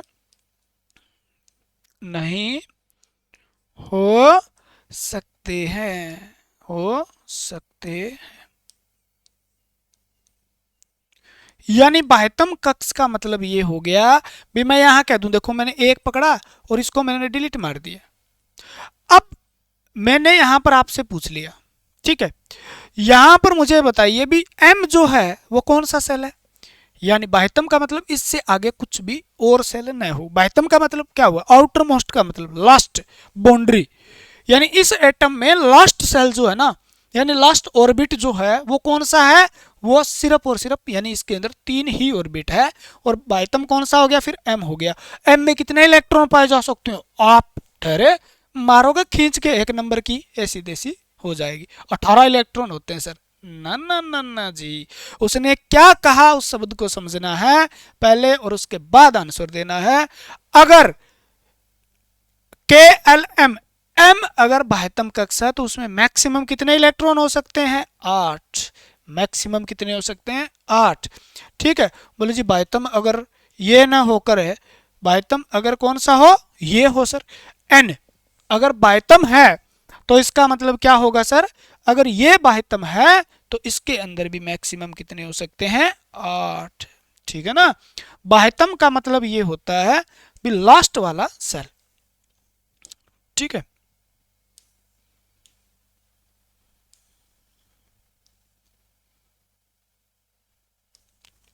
बाह्यतम का मतलब,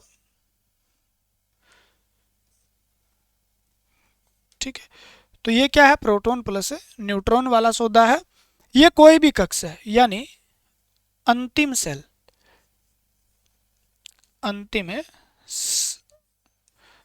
कक्ष जो है उसे ही हम क्या बोलते हैं, आउटर मोस्ट सेल या बाह्यतम कक्ष। क्या बोलते हैं सर, बाह्यतम कक्ष बोलते हैं। और उसमें जो इलेक्ट्रॉन होते हैं उन्हें क्या कहा जाता है, वैलेंस इलेक्ट्रॉन कहा जाता है, वैलेंस इलेक्ट्रॉन। ठीक है, और वैलेंस इलेक्ट्रॉन कह दे तो उनकी मैक्सिमम जो संख्या हो सकती है वो कितनी हो सकती है सर, 8 हो सकती है। तो आपसे मैं पूछूं विषयोजी इलेक्ट्रॉन कितने हो सकते हैं मैक्सिमम, तो आप कहो जी 8 ही हो सकते हैं, क्योंकि बाह्यतम कक्ष में इलेक्ट्रॉन है उसे ही तो मैक्सिमम कहा आपने भी, उसे ही तो आपने क्या कहा, वैलेंस इलेक्ट्रॉन का। तो बाह्यतम कक्ष में जो इलेक्ट्रॉन मौजूद होते हैं उनको क्या कहा जाता है, वैलेंस इलेक्ट्रॉन कहा जाता है। यानी आपसे एक शब्द आता है संयोजी इलेक्ट्रॉन, वैलेंस, ये बार बार आप पढ़ोगे पूरी थ्योरी खत्म हो जाएगी, लेकिन ये वैलेंस इलेक्ट्रॉन खत्म नहीं होगा। अब आज हमें इस बात का समझ में आया। संयोजी इलेक्ट्रॉन कौन से होते हैं, जो किसी भी परमाणु के बाह्यतम कक्ष में मौजूद होते हैं। बाह्यतम मतलब आउटर मोस्ट सर, आउटर मतलब लास्ट, उसके बाद में कोई भी सेल नहीं है। यानी इस एटम के अंदर बाह्यतम कक्ष कौन सा, एन है सर। ठीक है, तो एन है, तो संयोजी इलेक्ट्रॉन का मतलब हो गया बाह्यतम कक्ष में मौजूद इलेक्ट्रॉन, कक्ष में इलेक्ट्रॉन को क्या कहा जाता है, संयोजी इलेक्ट्रॉन कहा जाता है। आगे पढ़ने वाले हैं इस चीज के बारे में। ठीक है, तो इतना समझ में आ गया होगा भी के में कितने, एल में कितने, एम के कितने, एम। यानी मैं आपसे एक क्वेश्चन पूछता हूं, एक मैं क्वेश्चन पूछूंगा, अब पूछूंगा और आप इसका कमेंट में आंसर बताना भी, अगर बाह्यतम कक्ष एन है तो उसमें कितने इलेक्ट्रॉन हो सकते हैं। ठीक है, बी एन अगर बाह्यतम कक्ष है, बाह्यतम कक्ष है तो इलेक्ट्रॉन की संख्या उसमें कितनी होगी, कमेंट में बताना। ठीक है ना, तो पूरा लिखना भी, एन बाह्यतम कक्ष है तो उसमें इलेक्ट्रॉन की संख्या कितनी होगी, 8 होगी या 18 होगी या 32 होगी या 36 होगी, कितनी होगी। ठीक है, और आउटर मोस्ट सेल के इलेक्ट्रॉन को क्या कहा जाता है। ठीक है, यही बात है, यानी वैलेंस इलेक्ट्रॉन।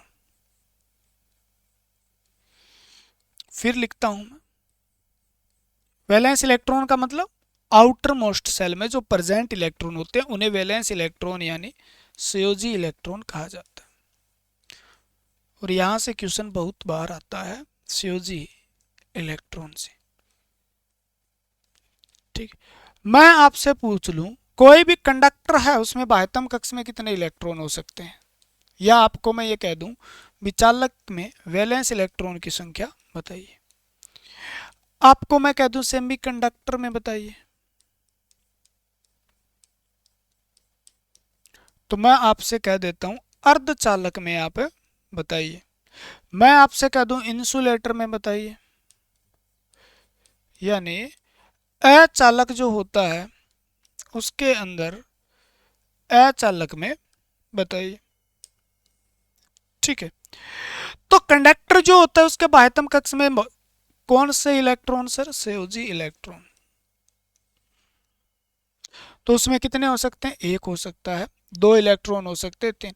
यानी संयोजी इलेक्ट्रॉन कितने हो सकते हैं? एक, दो, तीन।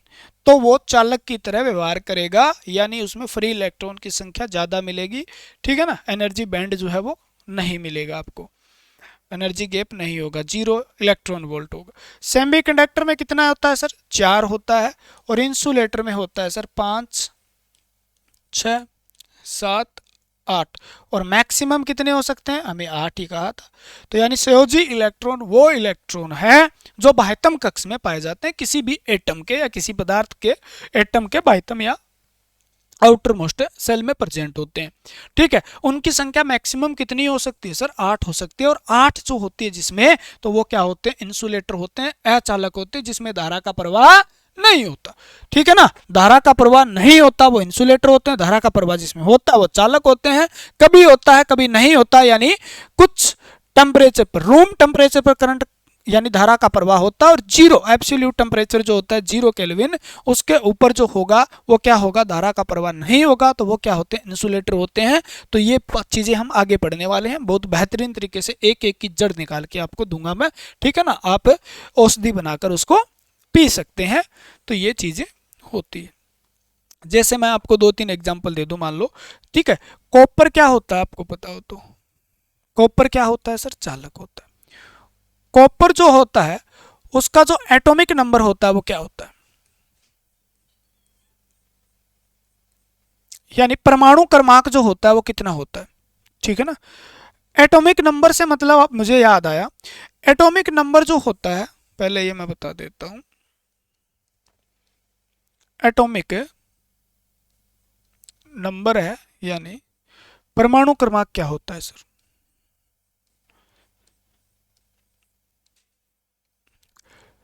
परमाणु क्रमांक होता है किसी भी एटम के परमाणु में मौजूद इलेक्ट्रॉन या प्रोटॉन की संख्या। ठीक है ना, तो याद रखना, इलेक्ट्रॉन नंबर ऑफ इलेक्ट्रॉन या प्रोटॉन इन ए एटम। तो परमाणु क्रमांक किसे कहा जाता है सर? इलेक्ट्रॉन या प्रोटॉन की संख्या परमाणु के अंदर जो होती है उसे ही हम क्या कहते हैं? एटॉमिक नंबर कहते हैं। यानी परमाणु क्रमांक जो होगा वो क्या होगा? या तो इलेक्ट्रॉन होगा, क्योंकि इलेक्ट्रॉन प्रोटॉन क्या होते हैं? बराबर होते हैं, इनकी संख्या क्या होती है? समान होती है। किसी भी एटम में इलेक्ट्रॉन व प्रोटॉन जो होते हैं उनकी संख्या क्या होती है सर? इक्वल होती है, संख्या समान होती है, बराबर होती है। संख्या क्या होती है? समान। तो इलेक्ट्रॉन की संख्या कह दो प्रोटॉन की, मैं कह दूं किसी भी प्रोटॉन की संख्या 29 है तो उसमें कितने इलेक्ट्रॉन है? तो बोले 29 होंगे सर। ठीक है, मैं कह दूं किसी में इलेक्ट्रॉन इतने हैं तो प्रोटॉन कितने होंगे? तो आप एक जैसे ही होंगे, प्रोटॉन इलेक्ट्रॉन बराबर होते हैं, इसीलिए वो क्या होता है? इलेक्ट्रिकली न्यूट्रल होता है, उदासीन होता है, उसके अंदर कोई भी परमाणु के ऊपर कोई भी चार्ज नहीं पाया जाता। ठीक है ना, नहीं पाया जाता है। तो यहां पर जब हम देखते हैं तो एक नाम और आ जाता है, एटॉमिक मास। ठीक है ना, एटॉमिक मास यानी परमाणु भार। क्या आ जाता है सर? परमाणु भार की बात हम कर लेते हैं, परमाणु भार क्या होता है? ठीक है, तो परमाणु भार जो होता है वो होता है भाई साहब प्रोटॉन व न्यूट्रॉन का जो द्रव्यमान होता है, मास होता है, उनको दोनों को इकट्ठा कर लिया जाए, product of proton and neutron. ठीक है, ये जो टोटल है, यानी परमाणु भार जो होगा वो क्या होता है? प्रोटॉन व न्यूट्रॉन के कुल भार से लिया जाता है।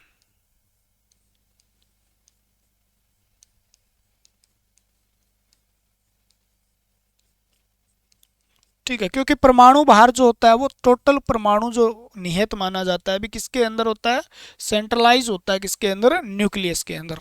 ठीक है, तो उसी तरीके से मैं अगर कह दूं भी परमाणु क्रमांक और परमाणु भार की जब मैं बात करता हूं भी परमाणु क्रमांक क्या होता है, भार क्या होता है, भी परमाणु कितना वजन है उसमें, ठीक है ना, उसका मास कितना है टोटल, तो उसे परमाणु भार, जो प्रोटॉन और न्यूट्रॉन दोनों को जोड़ लो आप, ठीक है ना, उनकी संख्या एएमयू से मापा जाता है, एटॉमिक मास यूनिट जिसको बोलते हैं आप, जिसकी एक होती है, यानी एक से हम लेते हैं, सीधा सीधा कह देते हैं। तो ठीक है, तो मास जो होता है लगभग अगर हम कहें तो अप्रोक्सीमेट जो होता है वो किसके होता है, एटॉमिक नंबर के 2 गुना होता है, 2 टाइम्स होता है, यानी 2 से गुणा करने पर हम प्राप्त कर सकते हैं, मोटा मोटा हम अप्रोक्सीमेट।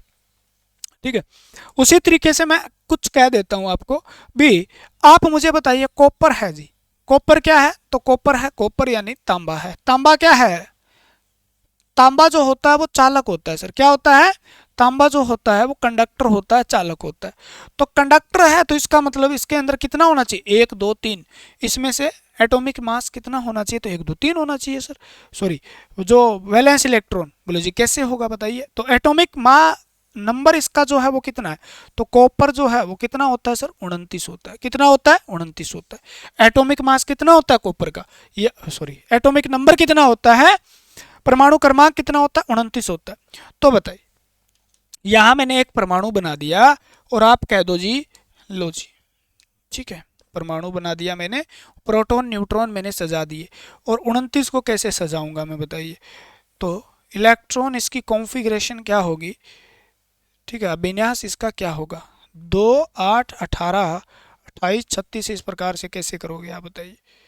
ठीक है, तो हमने कहा जी ये तो के है सर, ये एल है, ये एम है, ठीक है, या हम यहाँ से लेते हैं के ये है सर, ये एल है, ये एम है और ये एन है, और इसके बीच में है हमारे पास केंद्रक न्यूक्लियस है, ठीक है ना, और ये कॉपर का।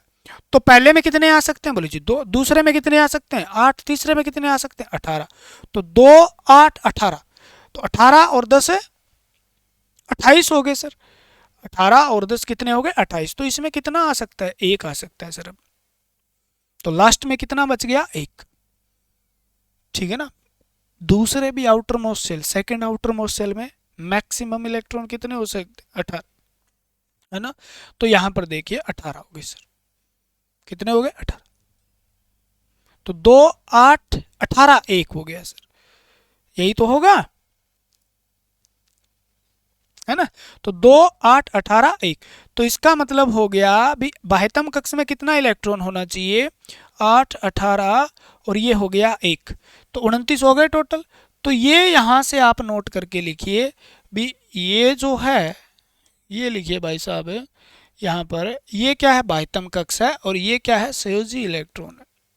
तो आपको पूछ ले कॉपर में संयोजी इलेक्ट्रॉन कितने होते हैं, तो ये इतने होते हैं। ठीक है, जैसे मैं एल्यूमिनियम की बात कर लेता हूं, तो एल्यूमिनियम के अंदर कितने होते हैं, तो आप कहो जी एल्यूमिनियम का 13 एटॉमिक नंबर होता है सर, कितना होता है 13, तो पहले में कितने 2, दूसरे में कितने 8 और तीसरे में कितने 3, तो ये हो गया, ठीक है, 2 8 है 3 हो गया सर, 2 8 है 3, तो लास्ट में कौन कितने मिले, बोले जी 3, और 1 2 3 हो ना, 1 2 3, तो एल्यूमिनियम क्या है, इसका मतलब 1 2 3 में से आता है, तो ये कंडक्टर है, क्या है कंडक्टर, यानी बाह्यतम कक्ष में इलेक्ट्रॉन जो होते हैं उसे संयोजी इलेक्ट्रॉन कहा जाता है, और संयोजी इलेक्ट्रॉन 1 2 3 है तो वो कंडक्टर होते हैं, 4 है तो सेमीकंडक्टर होते हैं, और इंसुलेटर के अंदर जो होता है वो 5 6 7 8 पाया जाता है। ये डायरेक्ट क्वेश्चन पूछे जाते हैं सर।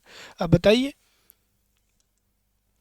बताइए आप, मुझे बताइए आप, मैं कह देता हूं ये रहा, मैंने आपको दिया एक सिलिकॉन, क्या दिया, सिलिकॉन दे दिया, मैंने कहा SI से लिखते हैं सिलिकॉन, तो सिलिकॉन का एटॉमिक नंबर जो होता है वो क्या है सर, तो सिलिकॉन जो होता है वो क्या होता है, सेमी कंडक्टर होता है, सेमी कंडक्टर होता है, अर्धचालक होता है सर, क्या होता है अर्धचालक, तो सिलिकॉन है तो इसका मतलब इसमें संयोजी इलेक्ट्रॉन कितने होंगे, तो आपसे मैं अगर पूछ लूं भी इसमें संयोजी इलेक्ट्रॉन कितने होंगे, तो आपको जी सेमीकंडक्टर में तो 4 ही होते हैं, चेक करते हैं चलो, ठीक है ना, तो सिलिकॉन जो होता है वो कितना नंबर पे आता है, सिलिकॉन आता है आपका 14 नंबर पे सर, ठीक है ना, तो चेक करते हैं इसका, तो पहले में कितने आ सकते हैं पहले में सिलिकॉन कोई भी हो, चाहे पहले में कितने, मैक्सिमम 2, दूसरे में कितने आ सकते हैं 8, और तीसरे में कितने आएंगे फिर मैक्सिमम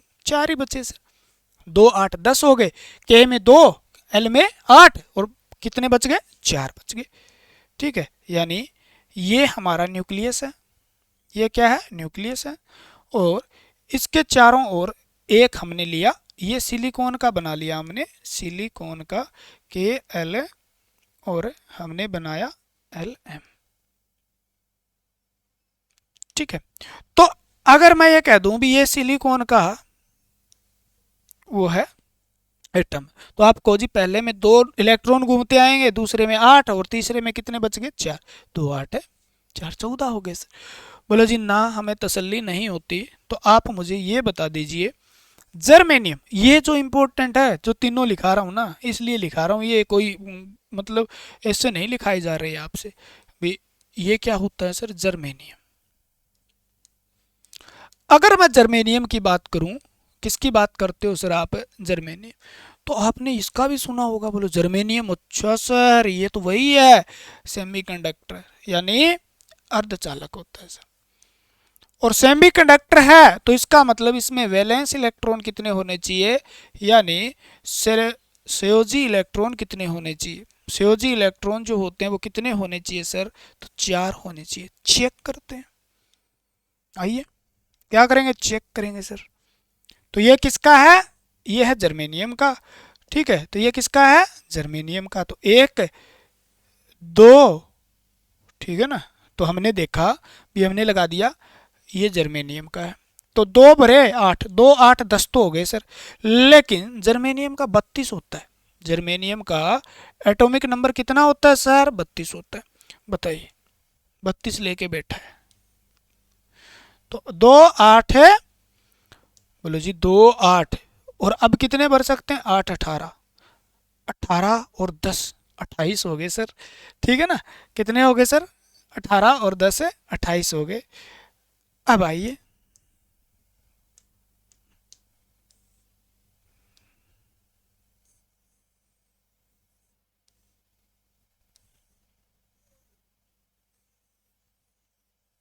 है ना, ऐसे चक्कर मारते रहेंगे, ये देखो ऐसे मारते हैं चक्कर।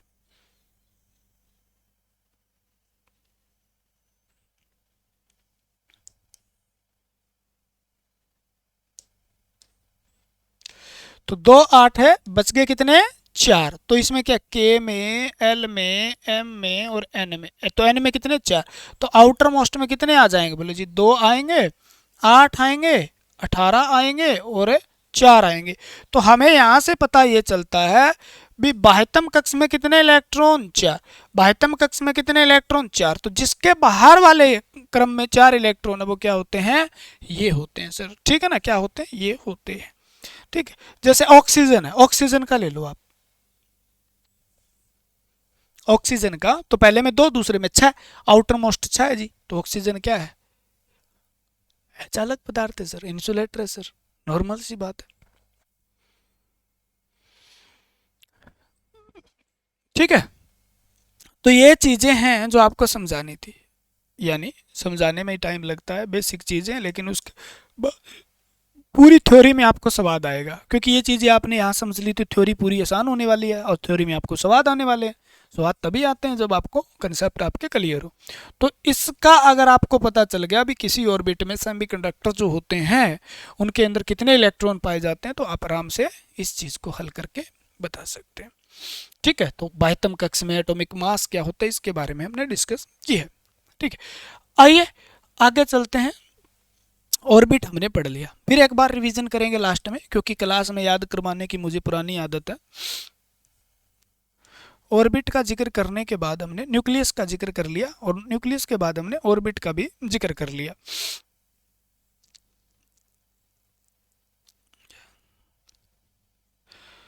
ठीक है, तो हम करते हैं इनस्टेबल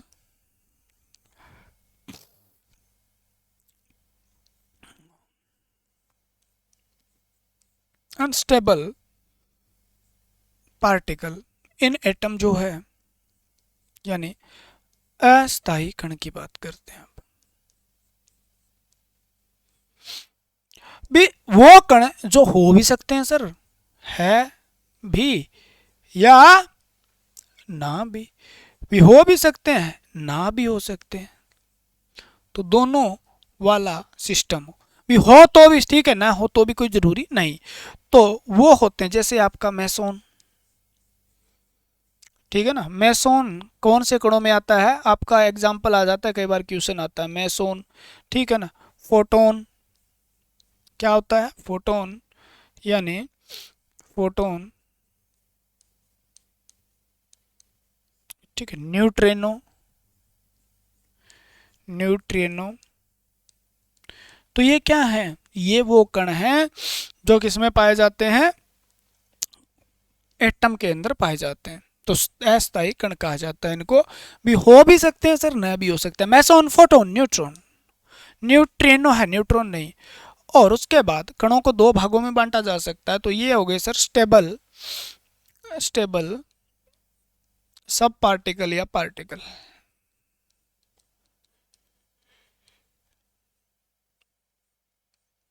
यानी एटम के अंदर स्थायी कण।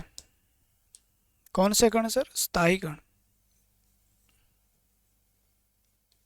कौन से कण सर, स्थायी कण।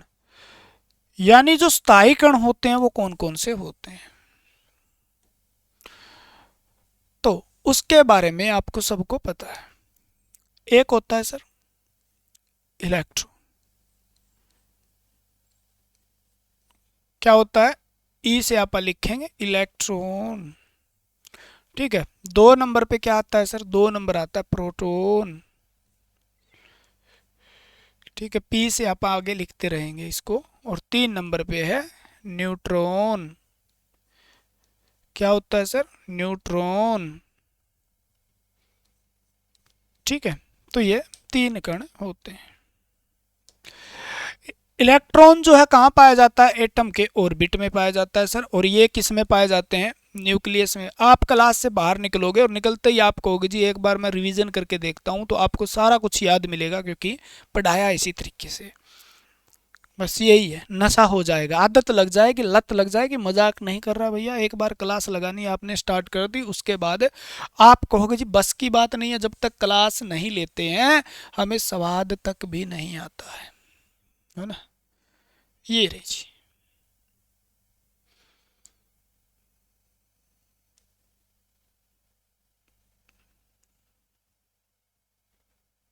हो जाएगा ना, हो जाएगा सर। तो यहां पर हम अलग अलग पार्टिकल यानी ऑर्बिट के अंदर पाया जाता है जिसका नाम है इलेक्ट्रॉन। क्या नाम है सर, इलेक्ट्रॉन नाम है, ठीक है। क्या नाम है सर, इलेक्ट्रॉन नाम है। कहाँ है, ऑर्बिट में होता है सर। कहाँ पाया जाता है सर, ऑर्बिट में चक्कर लगाता है, ठीक है ना। ऑर्बिट में पाया जाता है, किस में पाया जाता है सर, ऑर्बिट में, ठीक है। इसकी खोज किसने की थी, इसको डिस्कवर किसने किया था, एक बार बता दीजिए सर, मजा आ जाएगा। उसके बाद में हम लिख लेंगे सब कुछ। खोज किसने की थी सर, तो जो इलेक्ट्रॉन है इसके खोजकर्ता भाई साहब थे जे जे थॉमसन। क्या थे, जे जे थॉमसन,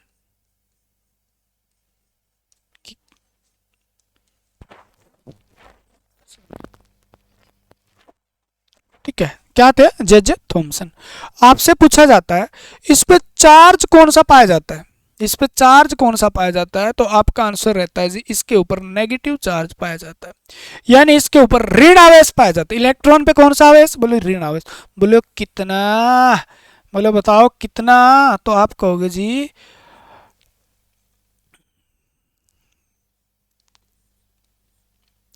-1.6 इंटू 10⁻⁻⁻19 कुलाम, किसा कुलाम, ठीक है ना। चार्ज कितना पाया जाता है सर, कुलाम पाया जाता है। तो मैं लिख देता हूँ यहाँ पर ताकि आपको बाद में तो आपकी याद हो जाएगा, कुलाम, ठीक है। तो नेगेटिव चार्ज होता है सर, कितना होता है, नेगेटिव।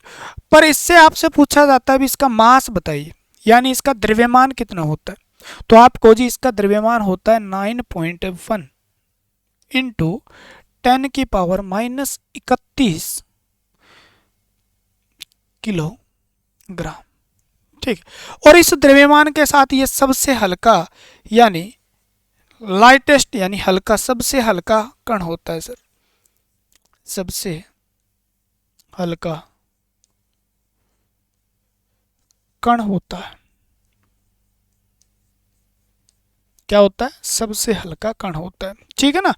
और धारा का प्रवाह जो होता है यानी करंट फ्लो जो होता है, धारा यानी करंट का जो प्रवाह होता है ना भाई साहब, ठीक है ना, वो किसके कारण होता है? फ्री इलेक्ट्रॉन के कारण होता है। किसी भी कंडक्टर में धारा का प्रवाह किसके कारण? ड्यू टू फ्री इलेक्ट्रॉन यानी मुक्त इलेक्ट्रॉन जो एटम के बाहर चले जाते हैं। ठीक है, तो एटम के बाहर चले जाते हैं, उन एटम के कारण जो है इलेक्ट्रॉन फ्री इलेक्ट्रॉन के कारण होता है। यानी धारा में प्रवाह किसके कारण होता है? तो आप कहोगे जी फ्री इलेक्ट्रॉन के कारण होता है। मैं यहां लिख देता हूं प्रोटॉन, आपको लिख दो जी, आपको किसने रोका? ठीक है ना, किसने रोका, किसने टोका? तो कहाँ मिलता है? बोलो जी न्यूक्लियस केंद्रक में, नाभिक में मिलता है सर। कहाँ मिलता है सर? ये नाभिक में मिलता है। कहाँ मिलता है? नाभिक में पाया जाता है। प्रोटॉन जो होता है इसकी खोज किसने की थी? ठीक है ना, प्रोटॉन की खोज जो थी किसने की थी? ठीक है, और इसका नाम भी पूछा जाए तो किसने दिया था? तो नाम दिया था इसका रदरफोर्ड ने। किसने दिया था? रदरफोर्ड ने। ठीक है ना, रदरफोर्ड ने इसका टर्म जो कॉइन की थी वो रदरफोर्ड के द्वारा की गई थी। ठीक है, और नाम दिया था गोल्डस्टीन ने। किसने दिया था? गोल्डस्टीन नामक वैज्ञानिक ने इसकी खोज की थी। और नाम किसने दिया सर? रदरफोर्ड ने दिया। और इसके ऊपर चार्ज क्या होता है? चार्ज क्या होता है सर? तो ये होता है पॉजिटिव चार्ज। ठीक है ना, तो इस पे कौन सा होता है? धन आवेश होता है सर। कौन सा होता है? पॉजिटिव चार्ज होता है। और चार्ज जो होता है वो कितना होता है? तो जितना इलेक्ट्रॉन पे होता है, लेकिन पुलिस पॉजिटिव यानी अपोजिट होता है, 10 की -19 कूलम। ठीक है, लेकिन किसके बराबर होता है? इलेक्ट्रॉन के बराबर, लेकिन अपोजिट होता है। इसका मास क्या होता है सर? बताइए आप।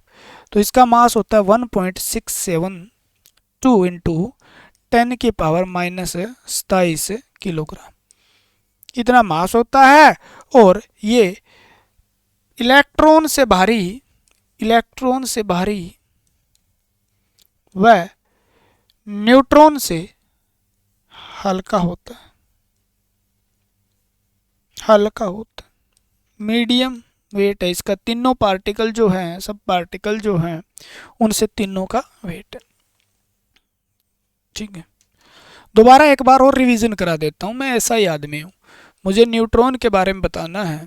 क्लास लंबी चली गई है और ये क्लास मेरे लिए लंबी नहीं है, लेकिन न्यूट्रॉन के बारे में बताना है। तो न्यूट्रॉन भी कहाँ होता है सर? न्यूक्लियस में होता है, नाभिक में होता है। कहाँ होता है? मैं पढ़ाने पे जोर देता हूँ, एंटरटेनमेंट का अपने पास साधन नहीं है भैया, ध्यान रखना। तो इसकी खोज किसने की थी? नक चढ़ा, यानी खोज किसने की थी? तो नाक है चढ़ा, चेडविक, एंट परनाथ चेडविक, ऐसे हम याद करते हैं ना। तो चेडविक ने इसकी खोज की थी।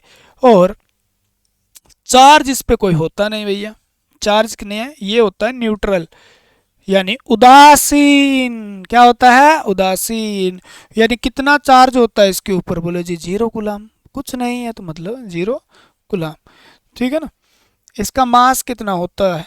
तो इसका मास होता है 1.675 इंटू 10 की पावर -23 किलोग्राम। ठीक है, इसके साथ ये क्या हो जाता है? इस मास के साथ ये हैवीएस्ट यानी सब पार्टिकल है, यानी सबसे भारी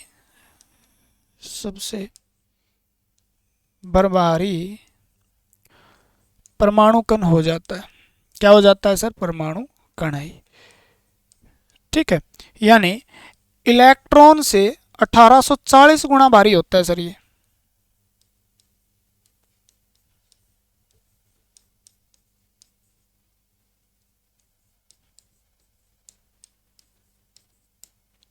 ठीक है ना। और इलेक्ट्रॉन न्यूट्रॉन से कितना हल्का होता है? तो आप कहो जी ये तो फिर उल्टा हो गया सर, 101/1840 गुना हल्का होता है। ठीक है, इसी बात को मैं यहाँ लिखता हूँ। भी चार्ज किस पे कौन सा है? रहने दीजिए, इसको तो मैंने लिखा है ताकि आप रिवीजन कर सके। रहने दीजिए, मुझे याद करवाने की आदत है और मैं याद करवा देता हूँ। ठीक है, मैंने यहाँ इलेक्ट्रॉन लिखा और मैंने यहाँ पर प्रोटॉन लिखा, और मैंने यहाँ पर तीसरा सौदा लिखा न्यूट्रॉन। तो मैंने यहाँ पर आपको ये कह दिया अभी इसके पैरामीटर बताइए आप देखो। तो मुझे याद करवाने की पुरानी आदत है, भी क्लास में जब तक बच्चे को याद ना हो तो मज़ा नहीं आता। मैंने यहाँ प्रोटॉन लिखा, न्यूट्रॉन लिखा और यहाँ पर मैंने क्या लिखा, इलेक्ट्रॉन लिख दिया। कुछ भी लिखा मैंने तो आपने कहा सर आप मुझे बताइए, आप तीनों का आप बताएंगे, ठीक है ना, तीनों का आप बताएंगे। यानी ये क्या है सर, इलेक्ट्रॉन लिख लो सर, आप पहले इलेक्ट्रॉन लिख लो सर। आपने इलेक्ट्रॉन पहले बताया था और उसके बाद में आपने प्रोटॉन बताया था और आपने फिर बताया था sir neutron, electron, neutron, neutron, neutron, अलग अलग बताते हो सर आप, ठीक है। अगर आपने कह दिया भी इसकी खोज किसने की थी, इसको डिस्कवर किसने किया था, तो हम क्या अलग हैं सर। इलेक्ट्रॉन को किसने खोजा था, जे कार हुई थी भैया, थॉमसन।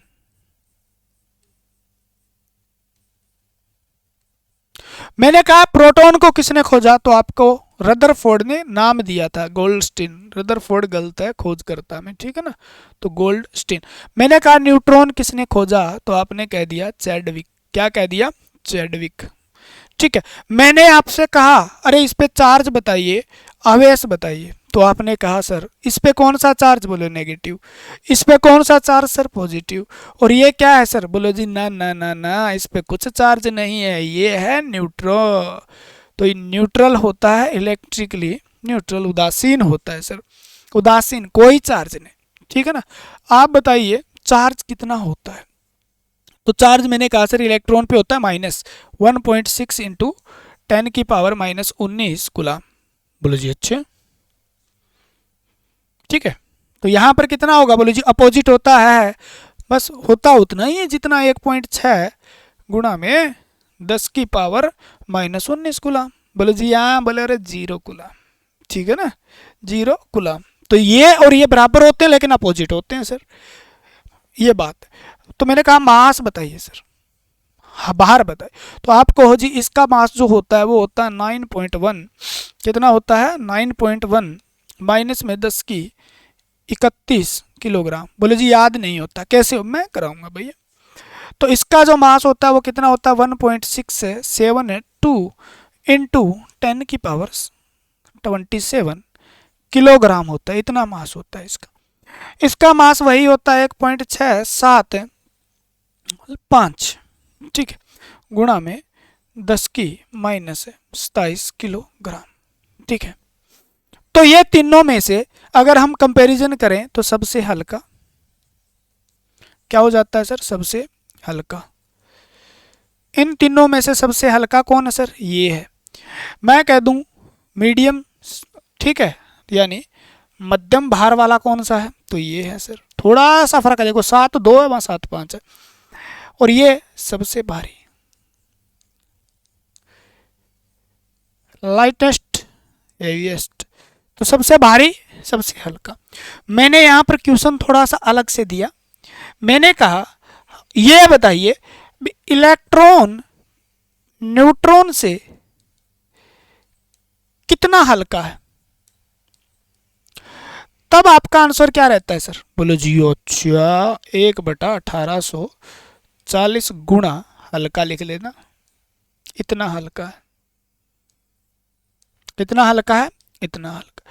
मैं कह दूं, ठीक है ना, तो प्रोटॉन और न्यूट्रॉन का भार लगभग, प्रोटॉन व न्यूट्रॉन का मास लगभग समान होता है, मास लगभग समान है, लेकिन फिर भी मां करना जाए तो समान होता है, लगभग समान है। लेकिन भारी की बात करें तो यहाँ 2 और 5 वाले में फर्क है। तो मैं यहाँ से पूछ लूँ सबसे भारी कौन सा, बोलो जी न्यूट्रॉन, और मैं ये कह दूं इलेक्ट्रॉन से न्यूट्रॉन कितना भारी होता है, तो आपका आंसर रहता है सर 1840 या 1839 गुणा भारी, ठीक है, क्योंकि तो हल्का है तो 1840 गुणा हल्का हो गया, ठीक है ना। तो ये हो गया सर, ये हो गया, है ना। याद ना रखे तो मुझे एक बात बताइए, याद ना रहे ये तो ये याद हो जाएगा, बोले जी ये थोड़ा सा आपको कर सकता है ये, क्योंकि ये बार बार हम पढ़ेंगे, ठीक है ना। Positive charge, proton positive, proton positive, electron negative, proton positive, neutron neutral, neutron neutral, neutron neutral, ठीक है। और -27 याद रख लेना है आपको, दोनों में से ऑप्शन में मिलेगा। इसमें 5 है सर और इसमें 2 है, ये तो याद रखना पड़ेगा। लेकिन 31 वाला याद करा दूंगा मैं, इलेक्ट्रॉन 31, इलेक्ट्रॉन 31, इलेक्ट्रॉन इलेक्ट्रॉन 31, ठीक है ना। तो इलेक्ट्रॉन 31 यहां से याद कर सकते हो आप, इलेक्ट्रॉन, ठीक है ना, इलेक्ट्रॉन 31, 31 इलेक्ट्रॉन, तो ऐसे याद कर लो। 31 वाला इलेक्ट्रॉन का है, 27 वाला इनका है, 27 वाला इनका है, 2 और ये क्या है 5, 2 5 ऐसे भी याद रह जाएगा। न्यूट्रॉन भारी होता है, तो इसका मतलब 5 वाला न्यूट्रॉन का हो गया, 2 वाला इसका हो गया। सर इसमें कुछ रहा नहीं अब, ठीक है ना, इसमें कुछ रहा नहीं अब, तो ये हो गया सर। यहां पे भी मैं कुछ बता देता हूं, जगह खाली है, ठीक है। याद रखना सामान्य परमाणु जो होता है, परमाणु पर कोई आवेश नहीं होता, नो चार्ज, कोई आवेश नहीं होता।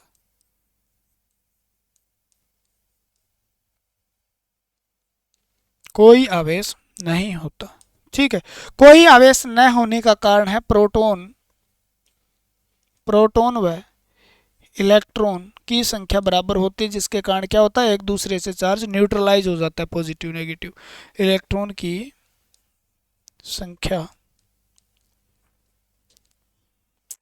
बराबर होती है, यानी proton plus proton equal neutron. यहां लिख लेना, प्रोटॉन अगर किसी में ज़्यादा इलेक्ट्रॉन कम है तो उसके ऊपर पॉजिटिव चार्ज पाया जाएगा, जिसे हम आयन कहते हैं, और वो मैं अगले लेक्चर में समझाऊंगा, ठीक है ना। प्रोटॉन इलेक्ट्रॉन ज़्यादा है तो वो किस में होता है, नेगेटिव चार्ज होता है। सर कौन सा चार्ज होता है, नेगेटिव चार्ज होता है। प्रोटॉन बराबर इलेक्ट्रॉन है किसी एटम में तो उस पर कोई भी चार्ज नहीं होता, वो न्यूट्रल होता है सर, ठीक है। तो यहाँ से हमें पता चला पॉजिटिव चार्ज, नेगेटिव चार्ज, ठीक है ना। तो यानी आवेशित परमाणु जो होता है, आवेशित परमाणु, पॉजिटिव नेगेटिव का मतलब चार्ज आ गया तो इसका मतलब त्याग कर दिया होगा इलेक्ट्रॉन का या ग्रहण कर लिया होगा, तो वो अगले लेक्चर में हम क्लियर करेंगे। यानी चार्ज्ड एटम जो होता है उसको क्या कहा जाता है, चार्ज एटम का मतलब हो गया जिसपे पॉजिटिव चार्ज या नेगेटिव चार्ज हो, जिसके ऊपर मिलता हो। तो ऐसे आवेशित परमाणु को आयन कहा जाता है। क्या कहा जाता है, आयन कहा जाता है, आयन कहते हैं। तो धन आयन क्या होता है, ऋण आयन क्या होता है, कैटायन क्या है, एनायन क्या है, अगले लेक्चर में हम समझेंगे जब हम चार्ज पढ़ने वाले हैं, ठीक है। तो मुझे उम्मीद है जितना पढ़ाया है आपको समझ में आया होगा, ठीक है। क्लास फिर भी लंबी चली गई, मेरा तो मूड था 40-45 मिनट पढ़ाऊँ, लेकिन मुझे पढ़ाते पढ़ाते टाइम कितना हो जाता है मुझे रियल में पता नहीं चलता, क्योंकि मुझे स्वाद आता है पढ़ाने में, ठीक है। तो यहाँ से हमने पढ़ना स्टार्ट किया था, एक बार फिर रिवीजन करा देता हूँ। ये हमने पिछले लेक्चर के अंदर पढ़ा होगा, ठीक है। डायनेमिक इलेक्ट्रिसिटी क्या होता है, बीच में रुक गई, पता नहीं कहाँ रुकी थी। परमाणु जो होता है, परमाणु जो होता है, परमाणु जो होता है, 2 मिनट का मुझे समय दीजिए, 3 मिनट में आपको याद करा दूंगा और 4 मिनट में आपका पीछा छूट जाएगा। परमाणु जो होता है, सभी पदार्थ किससे बने होते हैं, परमाणु से बने होते हैं। सर परमाणु जो होता है वो किसी भी पदार्थ का स्मॉलेस्ट यूनिट होती है, यानी छोटे से छोटा कण। परमाणु को विभाजित नहीं किया जा सकता, तोड़ा नहीं जा सकता, न ही इसको क्या किया जा सकता, तोड़ा नहीं जा सकता, और न ही इसका नाश किया जा सकता। महर्षि कर्णाद ने सबसे पहले 600 ईसा पूर्व बताया था, और किसमें बताया था, इंडिया के अंदर, हमारे इलाहाबाद, जहाँ पर यमुना और गंगा का संगम होता है, जिसे प्रयागराज के नाम से जाना जाता है, वहाँ पर बैठते थे, वहाँ कहते, और उन्होंने अपने बताया भी चावल का टुकड़ा को इतना तोड़ा भी उसके बाद टूटना बंद हो गया। तो ये होता है, ठीक है ना। टर्म किसने दी, ल्यूसीफस ने, डेमोक्रेटस ने इसकी टर्म दी थी। खोजकर्ता डाल्टन को माना जाता है, जॉन डाल्टन ने एटॉमिक थ्योरी दी थी। Modern atomic theory square digger ने दी थी, ठीक है ना। तो एटम किस तरीके से क्या होता है, विभाजित नहीं होता है, ये बातें यहाँ पर। नॉर्मली एटम इलेक्ट्रिकली न्यूट्रल होता है, इसके ऊपर कोई भी चार्ज नहीं होता है। प्रोटॉन और इलेक्ट्रॉन की संख्या बराबर होने के कारण ऐसा होता है, क्योंकि प्रोटॉन पे पॉजिटिव चार्ज होता है, इलेक्ट्रॉन पे नेगेटिव चार्ज, दोनों चार्ज एक दूसरे को न्यूट्रलाइज कर देते हैं, जिसके कारण वो न्यूट्रल हो जाता है। ठीक है ना। तो नाभिक पे कौन सा चार्ज, प्रोटॉन के कारण पॉजिटिव चार्ज होता है सर। क्लियर है। यानी पदार्थ है उसको तोड़ा जाए, इस प्रकार से मरोड़ा जाए तो उसके अंदर से क्या निकलता है, उसके अंदर से मखाने निकलते हैं ना। रेडियस जो होती है वो एंगस्ट्रॉम में मापी जाती है, एटम की एंगस्ट्रॉम में मापी जाती है। और त्रिज्या जो होती है उसकी त्रिज्या, किसकी, नाभिक की त्रिज्या, यानी उसको हम फर्मी में मापते हैं 10⁻15 में। और मॉलिक्यूल जो होता है उसको 10⁻9, यानी मॉलिक्यूल बड़ा होता है किससे, एटम से। ठीक है ना, क्योंकि एटम से मिलकर अणु बने होते हैं। ठीक है। 1,00,000 गुना एटम से बड़ा होता है, एटम 1,00,000 गुना बड़ा होता है किससे, नाभिक से। तो ये चीजें मैंने यहाँ पर डिस्कस की होगी। आगे बात करते हैं, परमाणु को हम कितने भागों में, 2 भागों में बांट सकते हैं, ऑर्बिट और न्यूक्लियस। न्यूक्लियस जो होता है, बस 5 मिनट में क्या बना ले, बस आए तो।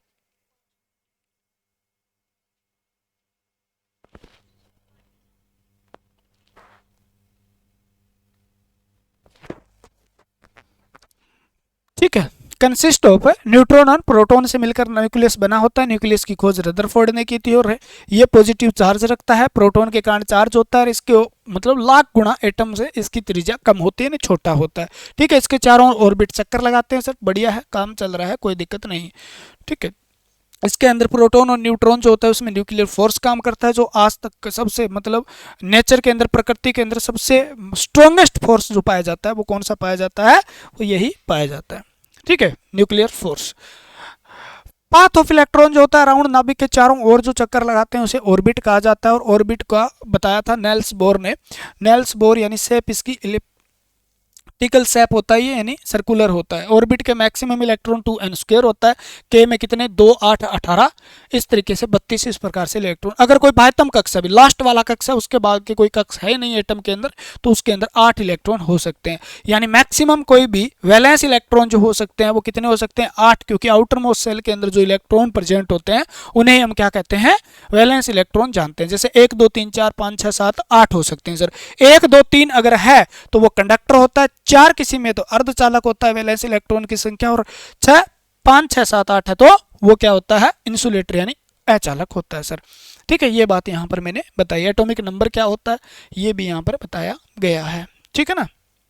प्रोटॉन प्लस न्यूट्रॉन जो होता है वो एटॉमिक मास होता है, और इलेक्ट्रॉन या प्रोटॉन की संख्या नंबर होते हैं।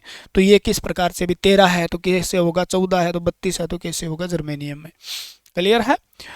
अनस्टेबल के बारे में बताया भी, फोटोन, ये मेसोन, ये न्यूट्रॉन। स्टेबल जो होते हैं इलेक्ट्रॉन, प्रोटॉन, न्यूट्रॉन होते हैं, जिसके बारे में सारी डिस्कस यहाँ से बाहर क्वेश्चन नहीं आएगा, तो आप सारी चीज़ें यहाँ डिस्कस की, मैंने सारी चीज़ें बताई गई है। ठीक है।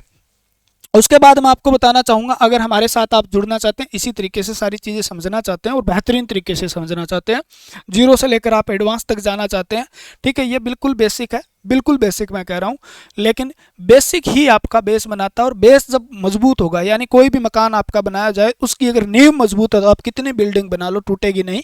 लेकिन आपका बेस मजबूत नहीं है, आपको पता नहीं है, नींव आपने ढंग से नहीं रखी है, तो आप 1-2 बिल्डिंग बनाओगे, उसके बाद ठीक है क्रैक होना संभावित है, यानी मकान कभी भी गिर सकता है। तो ये बेस है, और बेस से ही क्वेश्चन आते हैं। तो आपको इतने आसान क्वेश्चन पूछे जाते हैं, 30 से 40 क्वेश्चन जो आपसे पूछे जाएंगे, कभी भी एग्जाम में देखना 30 से 40 क्वेश्चन पूछे जाते हैं, वो बहुत ही आसान लेवल के रहते हैं। और हम आसान करते नहीं, कई बार मुश्किल चीज़ों का रट्टा मारते हैं, जिससे हमारा बेड़ा गर्क हो जाता है। ठीक है ना। तो आसान चीज़ें हमें करनी चाहिए। पिछली बार बहुत बेसिक क्वेश्चन आए थे, बेसिक क्वेश्चन भी आपके गलत हो गए थे। तो 0 से लेकर एडवांस तक जाना चाहते हैं, यानी कितना मुश्किल से मुश्किल क्वेश्चन आ जाए हमारा सही हो, और कितना लो लेवल का क्वेश्चन आ जाए हमारा सही हो, दोनों चीज़ें आप सही करना चाहते हैं और सिलेक्शन पाना चाहते हैं, तो हमारे साथ आप जुड़ सकते हैं। क्योंकि यहाँ पर करवाया गया है 0 से लेकर बिल्कुल हीरो बनाने का काम, यानी हाई लेवल तक। तो हमारे साथ जुड़ना है आपको, कौन सी ऐप पे जुड़ना है सर, टैग कैप्सूल ऐप पे जुड़ना है।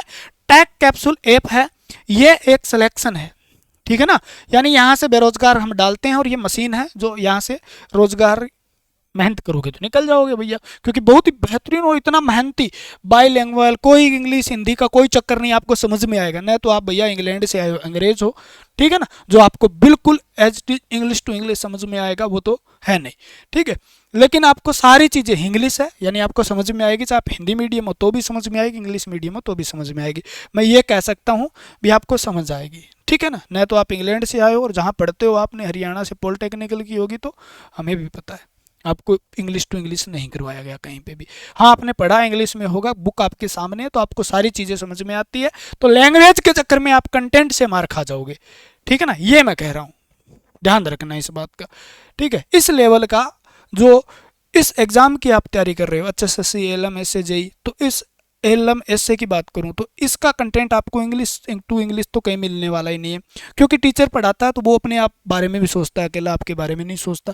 क्योंकि इंग्लिश टू इंग्लिश पढ़ाएगा तो उसके पास डिप्लोमा वाले आएंगे, और डिप्लोमा सिर्फ और सिर्फ वैलिड जो है वो हरियाणा में है, तो वो इस पर जोर नहीं मारता है, ठीक है ना। तो इस चीज़ पर भी ध्यान रखना। तो दोनों चीज़ें आपकी मिक्स हो सकती है, लेकिन अकेली इंग्लिश नहीं हो सकती। तो लैंग्वेज के चक्कर में आप जो मैंने पढ़ाया, अगर आपको लग रहा है भी ये समझ में आ जाएगा ऐसी चीज़ें जो मेरे द्वारा बताया जा रहा है, तो इसी तरीके से मैंने सारी क्लासें कंप्लीट की है।